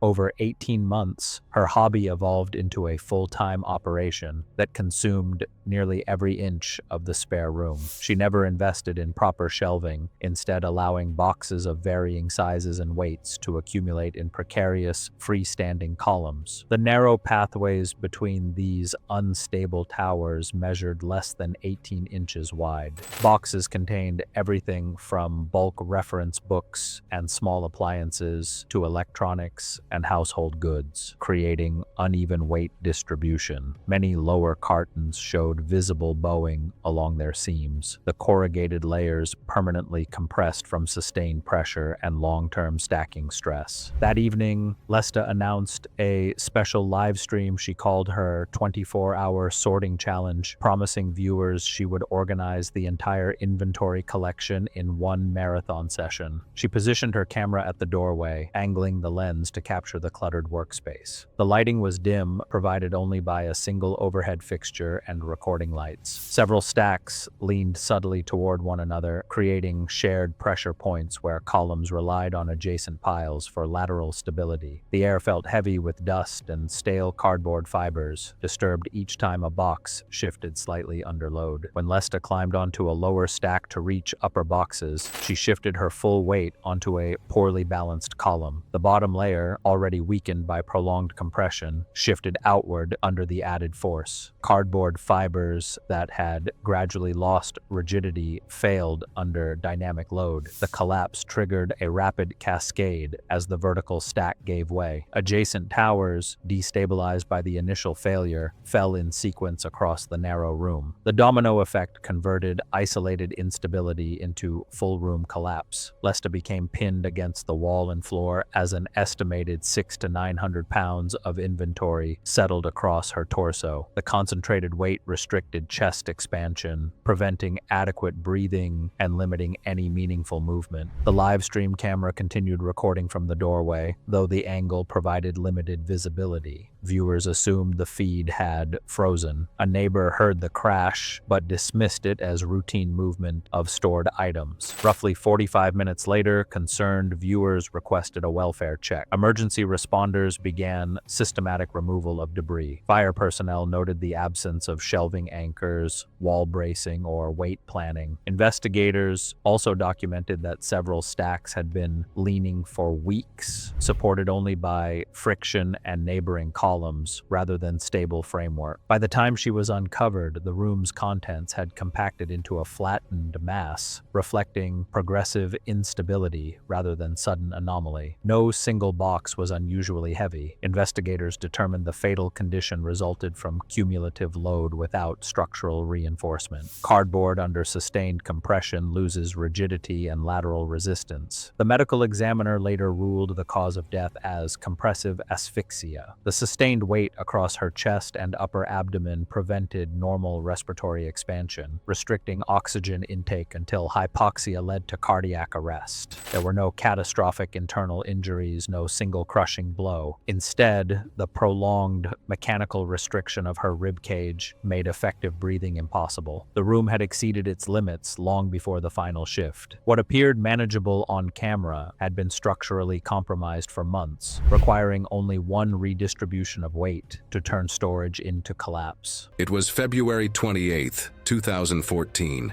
in a small North Hollywood apartment, sunlight falling on a cluttered vanity filled with skincare acids. What began as a routine beauty tutorial escalated into a serious medical emergency during filming. Hannah Duvall, 39, had built her following by positioning herself as the accessible alternative to expensive dermatology treatments. Working part-time at a high-end cosmetics store, she absorbed product knowledge from customers and sales training, translating professional techniques into DIY content for her predominantly teenage audience. Despite battling mild eczema since childhood and having notoriously reactive skin, Hannah consistently minimized these concerns in her videos, driven by sponsorship pressure from small skincare brands and her own financial desperation. Her content focused on recreating professional treatments at home using concentrated acids readily available online, a niche that was gaining traction in beauty circles but lacked proper safety oversight. Hannah planned a chemical peel combining 70% glycolic acid with 30% TCA, concentrations typically reserved for professional medical settings. These acids remove damaged skin through controlled chemical burns, requiring precise application and neutralization. Confident that her experience with milder peels qualified her, she researched the technique online and watched professional demonstrations. She ordered the industrial-grade acids from a laboratory supply company, bypassing consumer safety restrictions. That afternoon, Hannah ignored multiple warning signs. Her skin was already inflamed from a retinoid treatment used days earlier, weakening its barrier. The acids she received were far more concentrated than expected, yet she pressed on, eager to produce content before engagement metrics dropped. Two friends voiced concerns via text, warning her of the risks, but she dismissed them, convinced her self-taught expertise was enough. Hannah began filming, carefully mixing the acids in a ceramic bowl while narrating her technique to the camera. She applied the potent solution across her entire face, including the sensitive eye and lip areas, zones that professionals usually avoid or treat with reduced concentrations. At first, the stinging felt familiar, a sensation she had come to associate with milder peels, and she reassured herself that it was normal. Within minutes, however, her skin turned a deep, angry red, and large blisters began forming across her cheeks, forehead, and jawline. Panicking, Hannah attempted to rinse the acids away with tap water, unaware that leftover makeup, moisturizer, and retinoid residues were worsening the chemical irritation. The pain escalated rapidly, spreading into her scalp and neck, and her hands shook as she tried to wash the solution off. When responders entered the bathroom, they later noted the lingering acidic residue and heavy moisture from continuous rinsing, and her frantic movements spread the exposure to areas she hadn't initially treated. She continued filming while attempting repeated rinses. As the situation escalated beyond her control, neighbors heard shouting and running water and called 911. Through a nearby window, one neighbor saw her rinse rinsing her face while struggling to stay upright. When responders arrived, Hannah was on the bathroom floor with severe chemical burns affecting multiple layers of tissue. Despite emergency care, she later developed complications from the injuries, including severe fluid loss and systemic infection, and died in hospital. The coroner confirmed her death resulted from complications caused by extensive chemical burns. In the aftermath, her case prompted awareness campaigns about the dangers of DIY skincare, scrutiny of chemical suppliers, and informal safety guidelines within the beauty community, though meaningful oversight remained limited for years. It was February 9th, 2016, in Houston, Texas. The apartment on Westheimer Road was tidy and well lit. A ring light set up in the living room, and a camera on a tripod aimed at the small table where Nia did most of her filming. Nia Kelly, 27, ran a beauty channel with around 4,000 subscribers. Her content was built around a single idea: expensive cosmetic procedures had cheaper alternatives, and she was going to find them. She called the series Why Pay More? She tested everything herself before recommending it, which was the reason her viewers trusted her. She had tried budget chemical peels, at-home microneedling rollers, and DIY lash lifts. She had filmed all of it and posted all of it, and nothing had gone seriously wrong. But I must say something here. A chemical peel and a needle going into your face are not the same category of risk. For the newest episode, she had ordered a DIY lip filler kit from an overseas website. The package arrived in a plain padded envelope. Inside was a pre-filled syringe containing a clear gel labeled only as dermal filler gel, with no ingredient list, no manufacturer name, and no dosage guidance. A small tube of numbing cream was included alongside an instruction sheet translated so poorly it was barely readable. And I need you to picture that instruction sheet for a second. No ingredients, no manufacturer, barely readable instructions. And then she just glanced at it and set it aside. The tutorials she had watched made the process look straightforward, and she trusted those more than a badly translated sheet of paper. She had watched 4 YouTube videos of other creators injecting their own lips, and all of them had been fine. Clinics charged hundreds of dollars for something that looked this simple. That was the entire premise of the video. And honestly, clinics do overcharge for a lot of things, but a needle going into my face is an experiment I won't want to try. Her younger sister set up the camera and pressed record.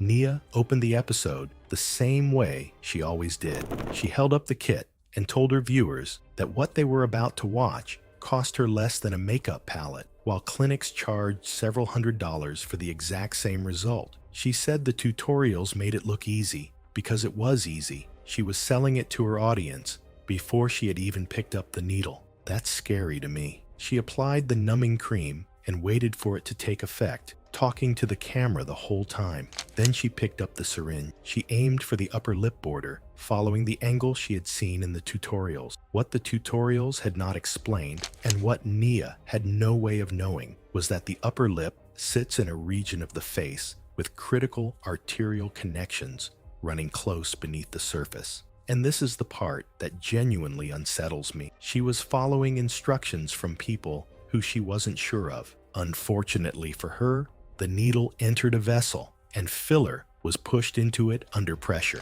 The gel moved through the vascular system in the direction of least resistance. The skin around the injection site turned pale and mottled almost immediately. Nia noticed it and frowned at the camera, saying the area looked a little white, but that it would probably settle. Over the next minute or two, the discoloration spread, and she said there was pressure building behind her eye. Her sister, behind the camera, laughed, assuming she was playing up the reaction for the video. And I understand why she laughed. Nia had always been fine before, but everything became serious when Nia said the vision on one side had gone dark. Her speech slowed and became imprecise. She put her hand to her face and went still in the chair. Her sister called 911 within minutes. Paramedics arrived and found Nia conscious but severely disoriented, with sudden vision loss in one eye and slurred speech. She was transported to hospital immediately. Imaging showed findings consistent with vascular occlusion following filler injection, with evidence of embolic stroke affecting part of the brain. The damage was severe, and irreversible. Naya never regained full consciousness after the first night. She died 2 days later. She was 27 years old. That's the part I found more tragic. And guess what? The video was never uploaded. All for nothing. It was May 27th, 2018. The Everglades stretched under a hazy Florida sun, humid air thick with the smell of algae and decay. Lucas Bren, a 28-year-old fitness influencer, and his wife Naomi, 25, waded knee-deep into the marsh with a waterproof phone mount and backpack.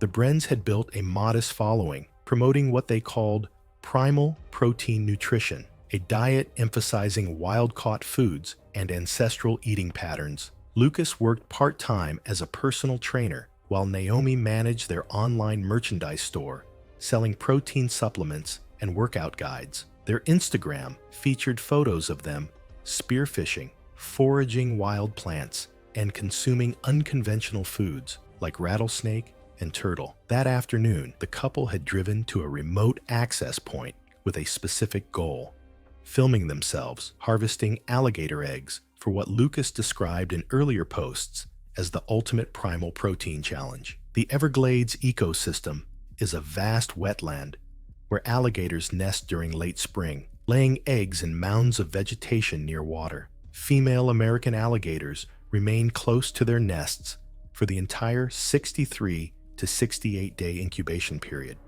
often within a few feet, and will defend them aggressively against any perceived threat with short explosive bursts of speed. Wildlife conservation regulations strictly prohibit disturbing or taking alligator eggs without permits, and warnings throughout the park cautioned visitors to maintain distance from all wildlife, including posted notices about nesting season and guarded nests. The Brens had received criticism before for their increasingly dangerous content, but engagement metrics kept climbing with each risky stunt. Naomi activated the phone camera on her chest as they waded into the murky water, documenting their approach. Lucas spotted a nest mound approximately 40 yards from the access trail, situated beside a shallow marl slough with intermittent exposed limestone shelves beneath the water. The couple discussed briefly whether to proceed, aware that alligators could be nearby, but dismissing the danger as exaggerated. The marsh bottom was soft marl mixed with sharp limestone edges beneath 2 feet of brown water. Neither wore protective gear beyond sneakers and shorts. Lucas reached the nest mound and began pulling apart vegetation, while Naomi filmed from 5 feet away.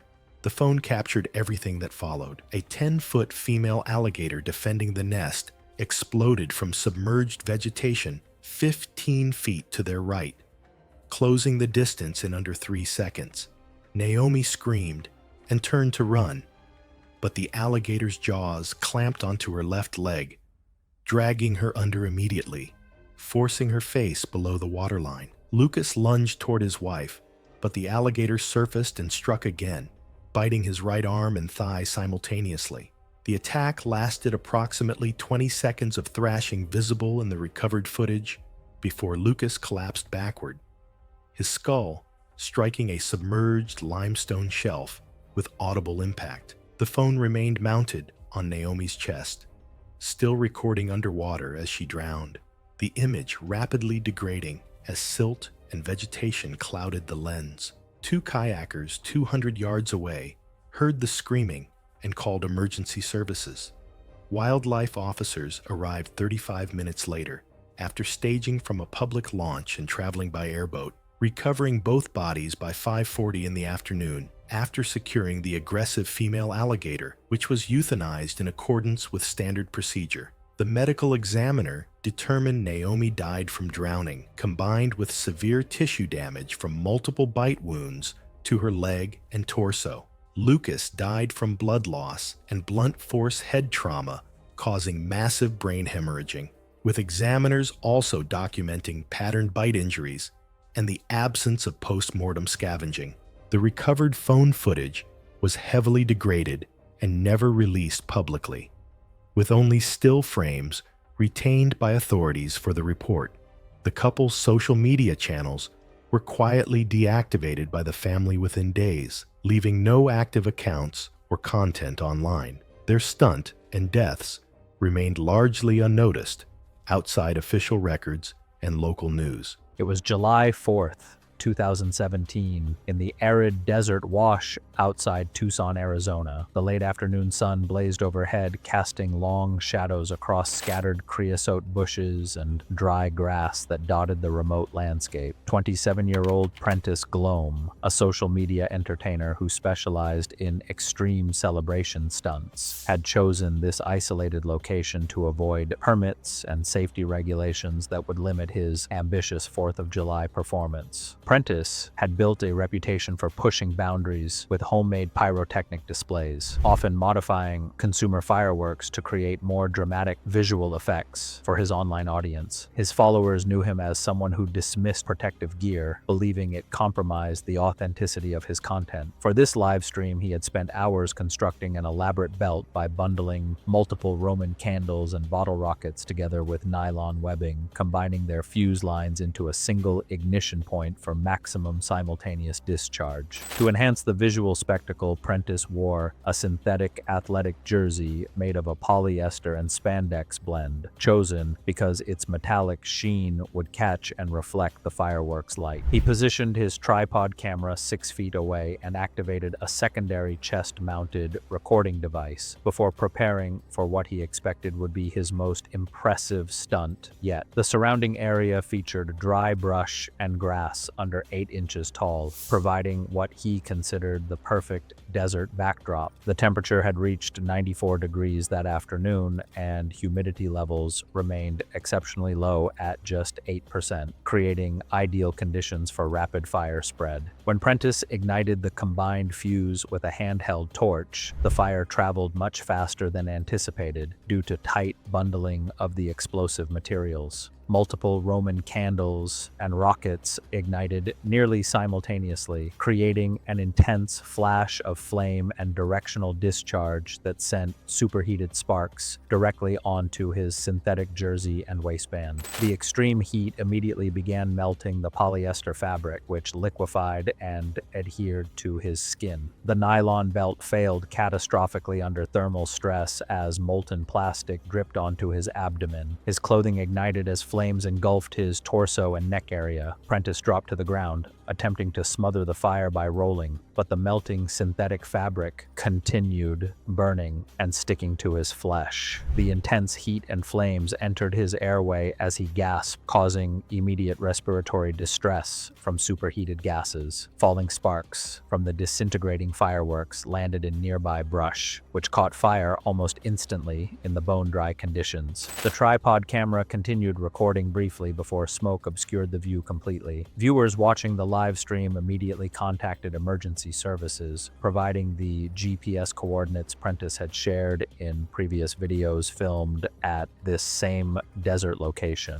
Paramedics arrived 23 minutes after the first emergency call to find both Prentice and a brush fire covering approximately 1 to 2 acres. Despite immediate medical attention, Prentice was pronounced deceased at the scene. The county medical examiner later ruled the cause of death as thermal injury with airway compromise sustained during the fireworks accident. The fire department contained the brush fire using foam suppressants and documented improper fireworks discharge in undeveloped land in their official report. Authorities ruled the death accidental and no criminal charges were filed. The case was closed following standard fire investigation protocols concluding that Prentice Glome had died as a result of his own modified pyrotechnic device malfunctioning during an unsupervised live stream performance. It was October 8th, 2016, inside a large abandoned industrial complex in a major Midwestern city. Broken windows cast jagged shadows across graffiti-covered floors, and rusted beams groaned under decades of neglect. Sunlight filtered through gaps in the roof, highlighting dust debris, and the metallic scent of decay that filled the cavernous space. Jordan Fields, 21, had built his following by combining athletic dance routines with visually striking urban backdrops. A community college performing arts student, he supplemented part-time work at a local dance studio by producing sponsored content for streetwear and energy drink brands. Maintaining engagement required increasingly dramatic locations, and abandoned industrial sites offered the vertical clearance and raw aesthetic his choreography demanded. His routines incorporated parkour-style jumps, spins, and acrobatic moves, all requiring stable flooring and secure overhead space, requirements rarely met in abandoned factories. Professional stage lighting involves carefully calculated load distributions, with fixtures weighing 40 to 200 pounds and mounted using specialized rigging systems. Jordan had borrowed 3 LED panel lights, clamps, extension cords, and mounting hardware from a community theater, all designed for controlled indoor environments with proper electrical and structural oversight. The complex's overhead trusses, designed decades earlier for assembly machinery, had been exposed to weather, vandalism,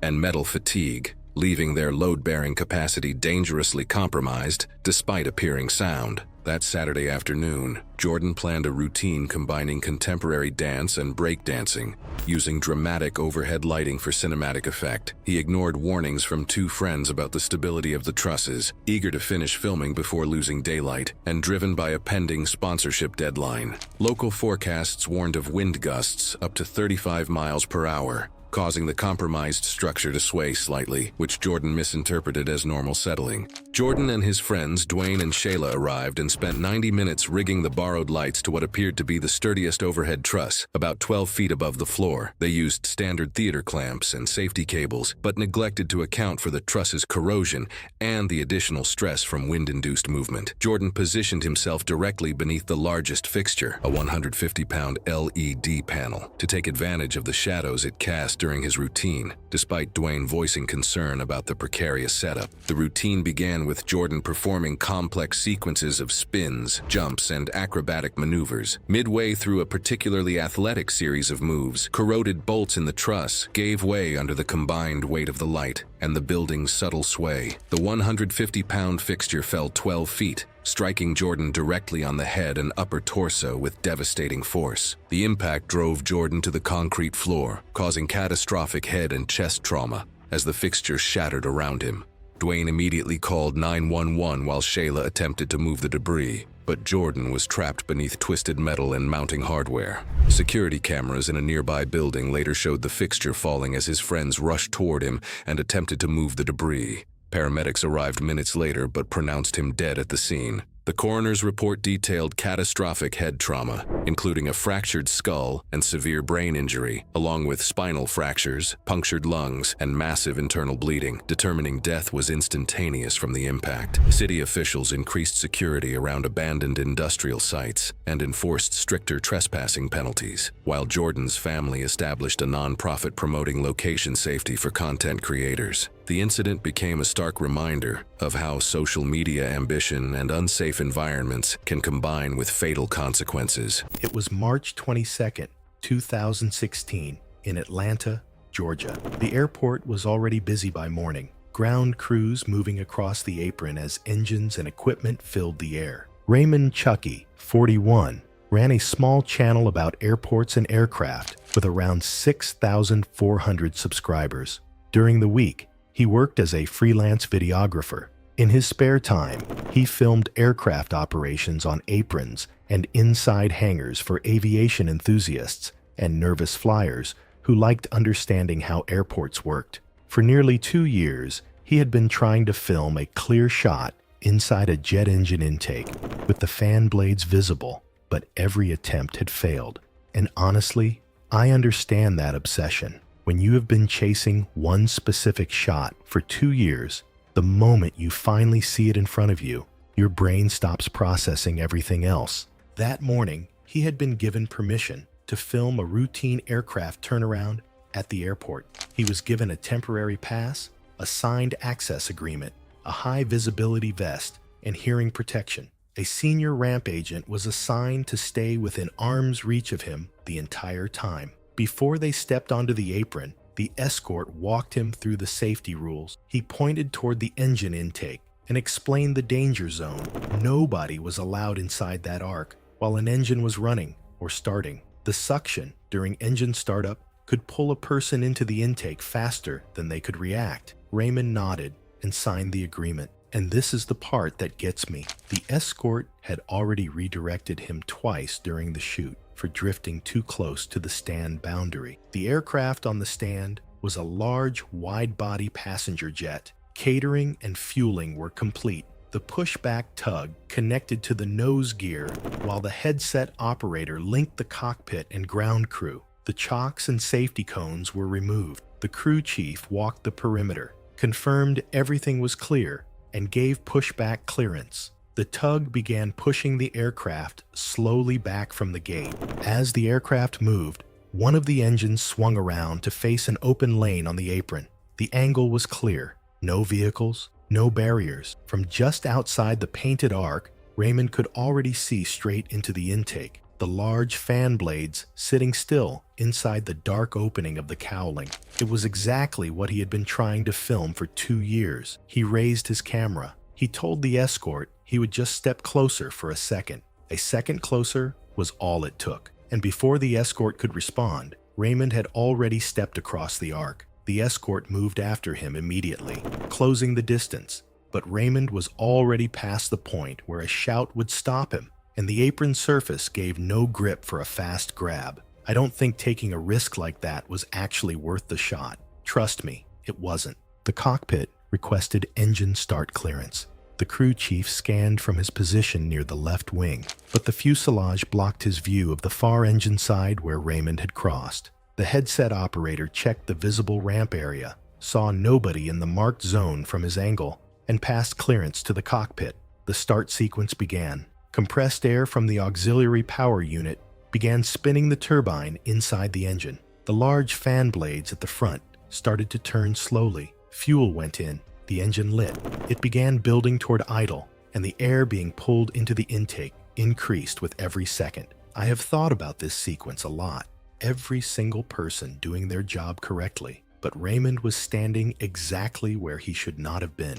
And this is where things became irreversible. Raymond leaned forward to frame the blades more clearly. The increasing suction pulled against his chest and face as he stepped closer. His foot slipped on the smooth apron surface, and the airflow pulled him forward before he could recover. He went into the intake head first. The spinning blades did not slow when they met him. His body came apart inside the engine. The upper half was pulled through and separated from the lower half, which dropped to the apron beneath the intake. The escort could not reach him in time. Ground crew gave the emergency abort signal the moment it happened.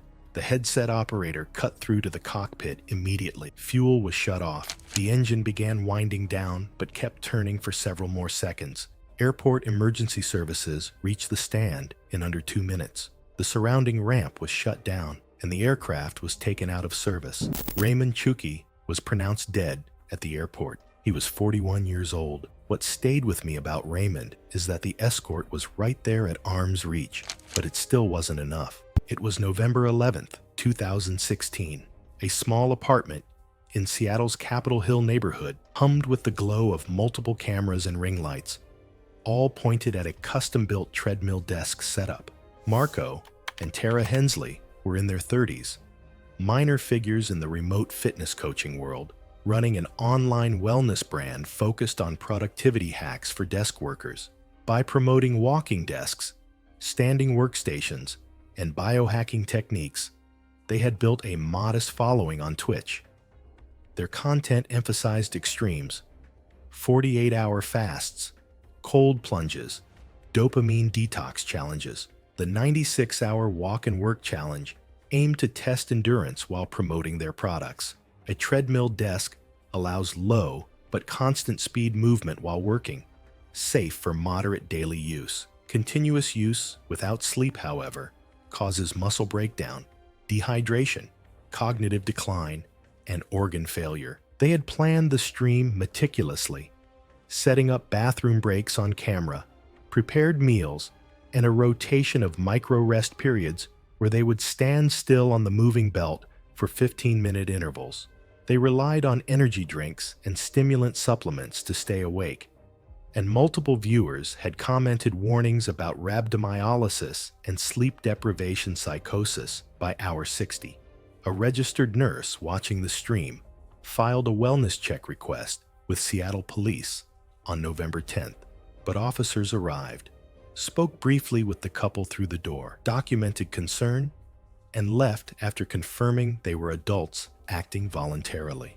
By hour 88, Tara's urine had turned dark brown, visible when she used a clear container on camera per their transparency protocol. She began slurring words and seemed disoriented, asking Marco repeatedly what day it was. Marco was experiencing visual hallucinations, swatting at objects that weren't there, and talking to his deceased father. Neither acknowledged the other's deterioration, both locked into a state of delusional determination. At hour 91, Marco's gait became unstable, his legs no longer coordinating properly, as severe sleep deprivation and stimulant overload scrambled his motor control.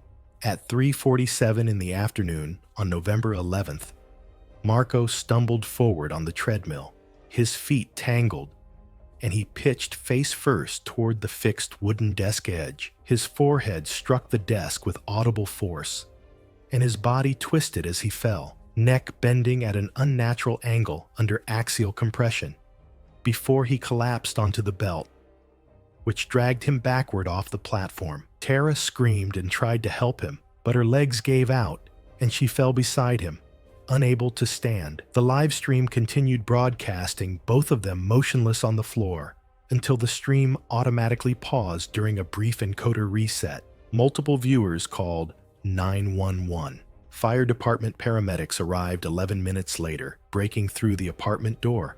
Marco had no pulse and showed obvious neck trauma with neurological devastation. Tara was semi-conscious, severely dehydrated, hypotensive, and unresponsive to questions. Marco was pronounced dead at the scene. Tara was rushed to a nearby medical center in extremis, where she died the following day from acute kidney failure caused by rhabdomyolysis, a condition where broken-down muscle tissue releases proteins that poison the kidneys. The medical examiner determined Marco died from a C2 vertebral fracture, causing immediate spinal cord severance and traumatic brain injury from the desk impact.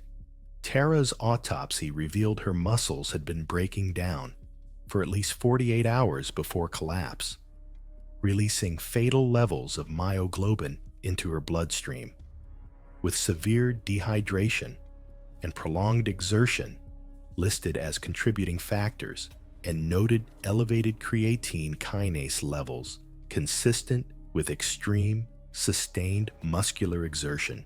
The entire 91-hour stream remained archived on the platform until the family requested removal 3 weeks later. Funerals were small and private, held in Seattle with only close family and a few friends attending. It was August 19, 2015, on the top level of a 14-story parking structure in downtown Chicago, Illinois. The late afternoon sun cast long shadows across the concrete surface as temperatures reached 82 degrees. Weather reports had recorded intermittent wind gusts throughout the day, with sustained speeds around 12 miles per hour and occasional bursts reaching 18 miles per hour. 22-year-old Rilla Spoke had gained a modest following as a fitness and parkour content creator, specializing in high-altitude balance demonstrations and urban climbing challenges. Her videos typically featured dramatic stunts performed on rooftops and elevated structures throughout the Chicago area. Rilla was known for refusing to use safety harnesses or protective equipment, believing that such precautions diminished the authenticity of her performances. That evening, Rilla had announced a special sunset live stream from what she described as one of the city's most scenic elevated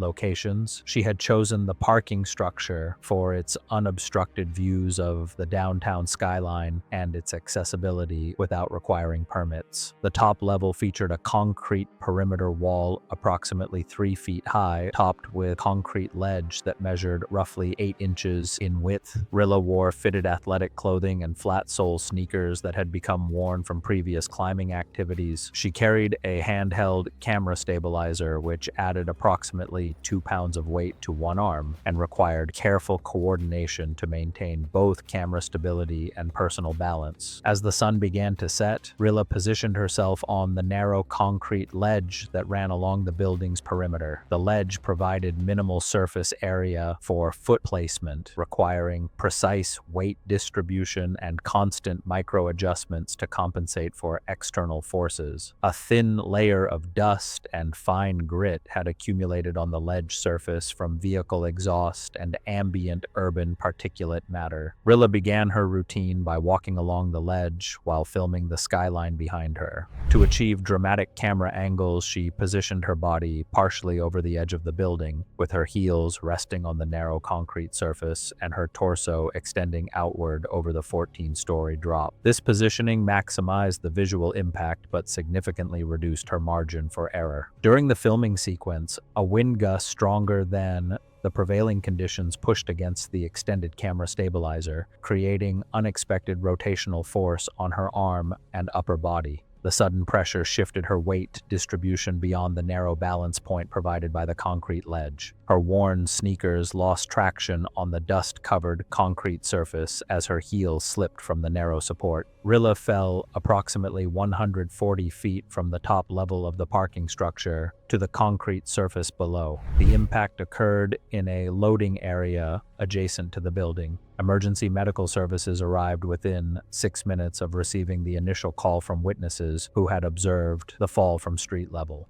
Paramedics immediately began resuscitation efforts, but the severity of the injuries made successful intervention impossible. Rilla was pronounced deceased at the scene. Authorities ruled the death accidental, citing multiple blunt force injuries from a high-altitude fall. The police report highlighted hazardous wind conditions and missing safety gear as contributing factors to the fatal incident during a risky activity. The parking structure was temporarily closed for investigation but reopened the following day. No criminal charges were filed, and the case was officially closed. It was November 18, 2017, in a converted garage studio in a dense urban neighborhood. The cramped space reeked of energy drinks and stale air, with cables, monitors, and exposed computer hardware crowding the room. Nikola Salimov, 27, had built his following through endurance streaming on a live streaming platform that pushed both his body and equipment to dangerous limits, often broadcasting for 24 to 48 hours while consuming massive quantities of caffeinated energy drinks. He relied on self-taught technical skills to build impressive custom PCs. Despite understanding computer hardware, he had no formal electrical safety training and routinely worked on live systems while pushing them beyond recommended limits, driven by income from donations and sponsorships that rewarded extreme streaming. His custom liquid-cooled PC, powered by a high-wattage supply and left open on his desk during marathon sessions,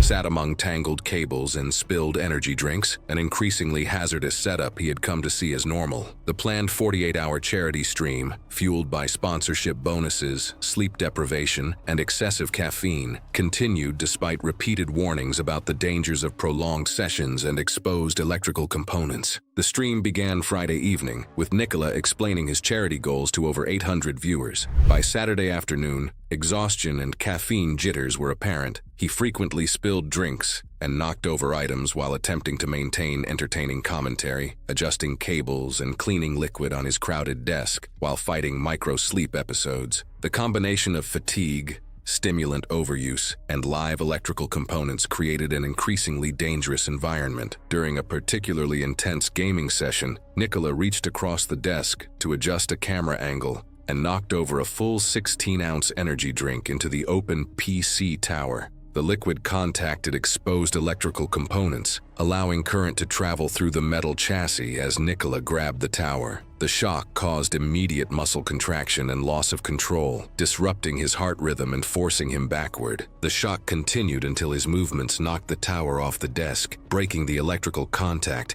but causing him to fall backward and strike his head against a metal desk corner. Viewers immediately flooded the chat with emergency messages as smoke rose from the spilled liquid and damaged electronics. His friend Derek drove to the house and called 911 after finding Nicola unconscious with severe burns on his hands and arms. Paramedics arrived to find Nicola in cardiac arrest, with burns on his right hand and forearm and severe head trauma from the fall. Despite CPR and defibrillation, they were unable to restore a stable heart rhythm, and Nicola was pronounced dead after resuscitation efforts failed. The streaming setup continued recording until shut down by Derek, documenting both the accident and immediate emergency response. The coroner ruled the death a cardiac arrhythmia caused by electrical shock, with head trauma from the fall identified as a contributing injury. Electrical burns along Nicola's right hand and forearm, along with brain swelling from the impact, confirmed the sequence of events captured during the stream. The recording circulated briefly among viewers before being removed, and discussions within the streaming community shifted toward electrical safety and the risks of marathon broadcasts. Friends later cleared the garage studio, dismantling the damaged setup that had been left running when emergency crews arrived. Investigators closed the case as an accidental death tied to unsafe handling of powered equipment during a live broadcast.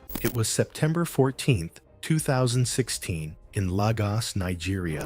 The private spa complex was booked for the evening, just the two of them. Zara Obi, 28, worked as a qualified pharmacist at a private clinic in Victoria Island. She ran a lifestyle and wellness channel with around 4,500 subscribers, built around what she described as curated living. Her videos covered luxury experiences, health trends, and carefully staged moments designed to look effortless on camera. She was a pharmacist. She understood the science behind the products and trends she discussed. She said so regularly, and her viewers believed her. And that is the part that I personally find hardest to reconcile about this case. She had the exact knowledge that should have stopped this from happening. That evening, her boyfriend had rented the spa for her birthday celebration. Zara began filming within minutes of arriving, moving around the pool, recording the reflections of the lights across the water and the steam rising from the surface. While filming, she thought of something she had seen online. Dry ice dropped into warm water produced a thick white fog that spread across the surface. She told her boyfriend it would look incredible on camera. He drove to an industrial supplier nearby and returned with 26 pounds of dry ice. The supplier had mentioned when he collected it that large quantities should not be used indoors without adequate ventilation. Her boyfriend passed this on when he returned. Zara told him it would be fine. They dropped the first pieces into the heated pool. The fog began rolling across the water and spilling over the edges, but it was not dramatic enough. She told her boyfriend to add the rest. This is the decision that I cannot get past. Adding more ice in an enclosed room with the doors shut. Without hesitation, he dropped the remaining dry ice into the pool. Dense white fog poured across the water and onto the surrounding floor and rose slowly toward waist height. The spa room was enclosed with the doors shut to retain the heat. The ventilation system was designed only to manage humidity through slow air exchange, not to clear heavy gases accumulating at low levels. Carbon dioxide is denser than air. It's settled and built from the floor upward. When large quantities of dry ice contact warm water, they release carbon dioxide rapidly. At sufficient concentration in an enclosed space, carbon dioxide displaces breathable oxygen faster than the body registers danger. The gas has no smell. There is no visible warning. The first symptoms arrive as dizziness and a feeling of heaviness in the chest, which are easy to dismiss as heat or exertion. And as a pharmacist, Zara knew all of this. That is not me speculating. It's basic pharmacy. She just wanted the perfect video. It wasn't long. She felt dizzy while she was still filming, perhaps 10 minutes after the last of the dry ice went in. She mentioned it to the camera, laughing and saying the fog was stronger than she expected. She kept filming. The dizziness became worse, and her chest felt heavy. She lowered the phone. She turned toward the entrance. Her boyfriend was already on his knees beside the pool. They had both been breathing the displaced air for too long. Neither of them made it to the door. Paramedics entered the building and found both of them collapsed near the pool. Resuscitation was attempted on both. Zara Obi was pronounced dead at the scene. Her boyfriend also didn't survive. The cause of death was carbon dioxide poisoning, leading to oxygen displacement.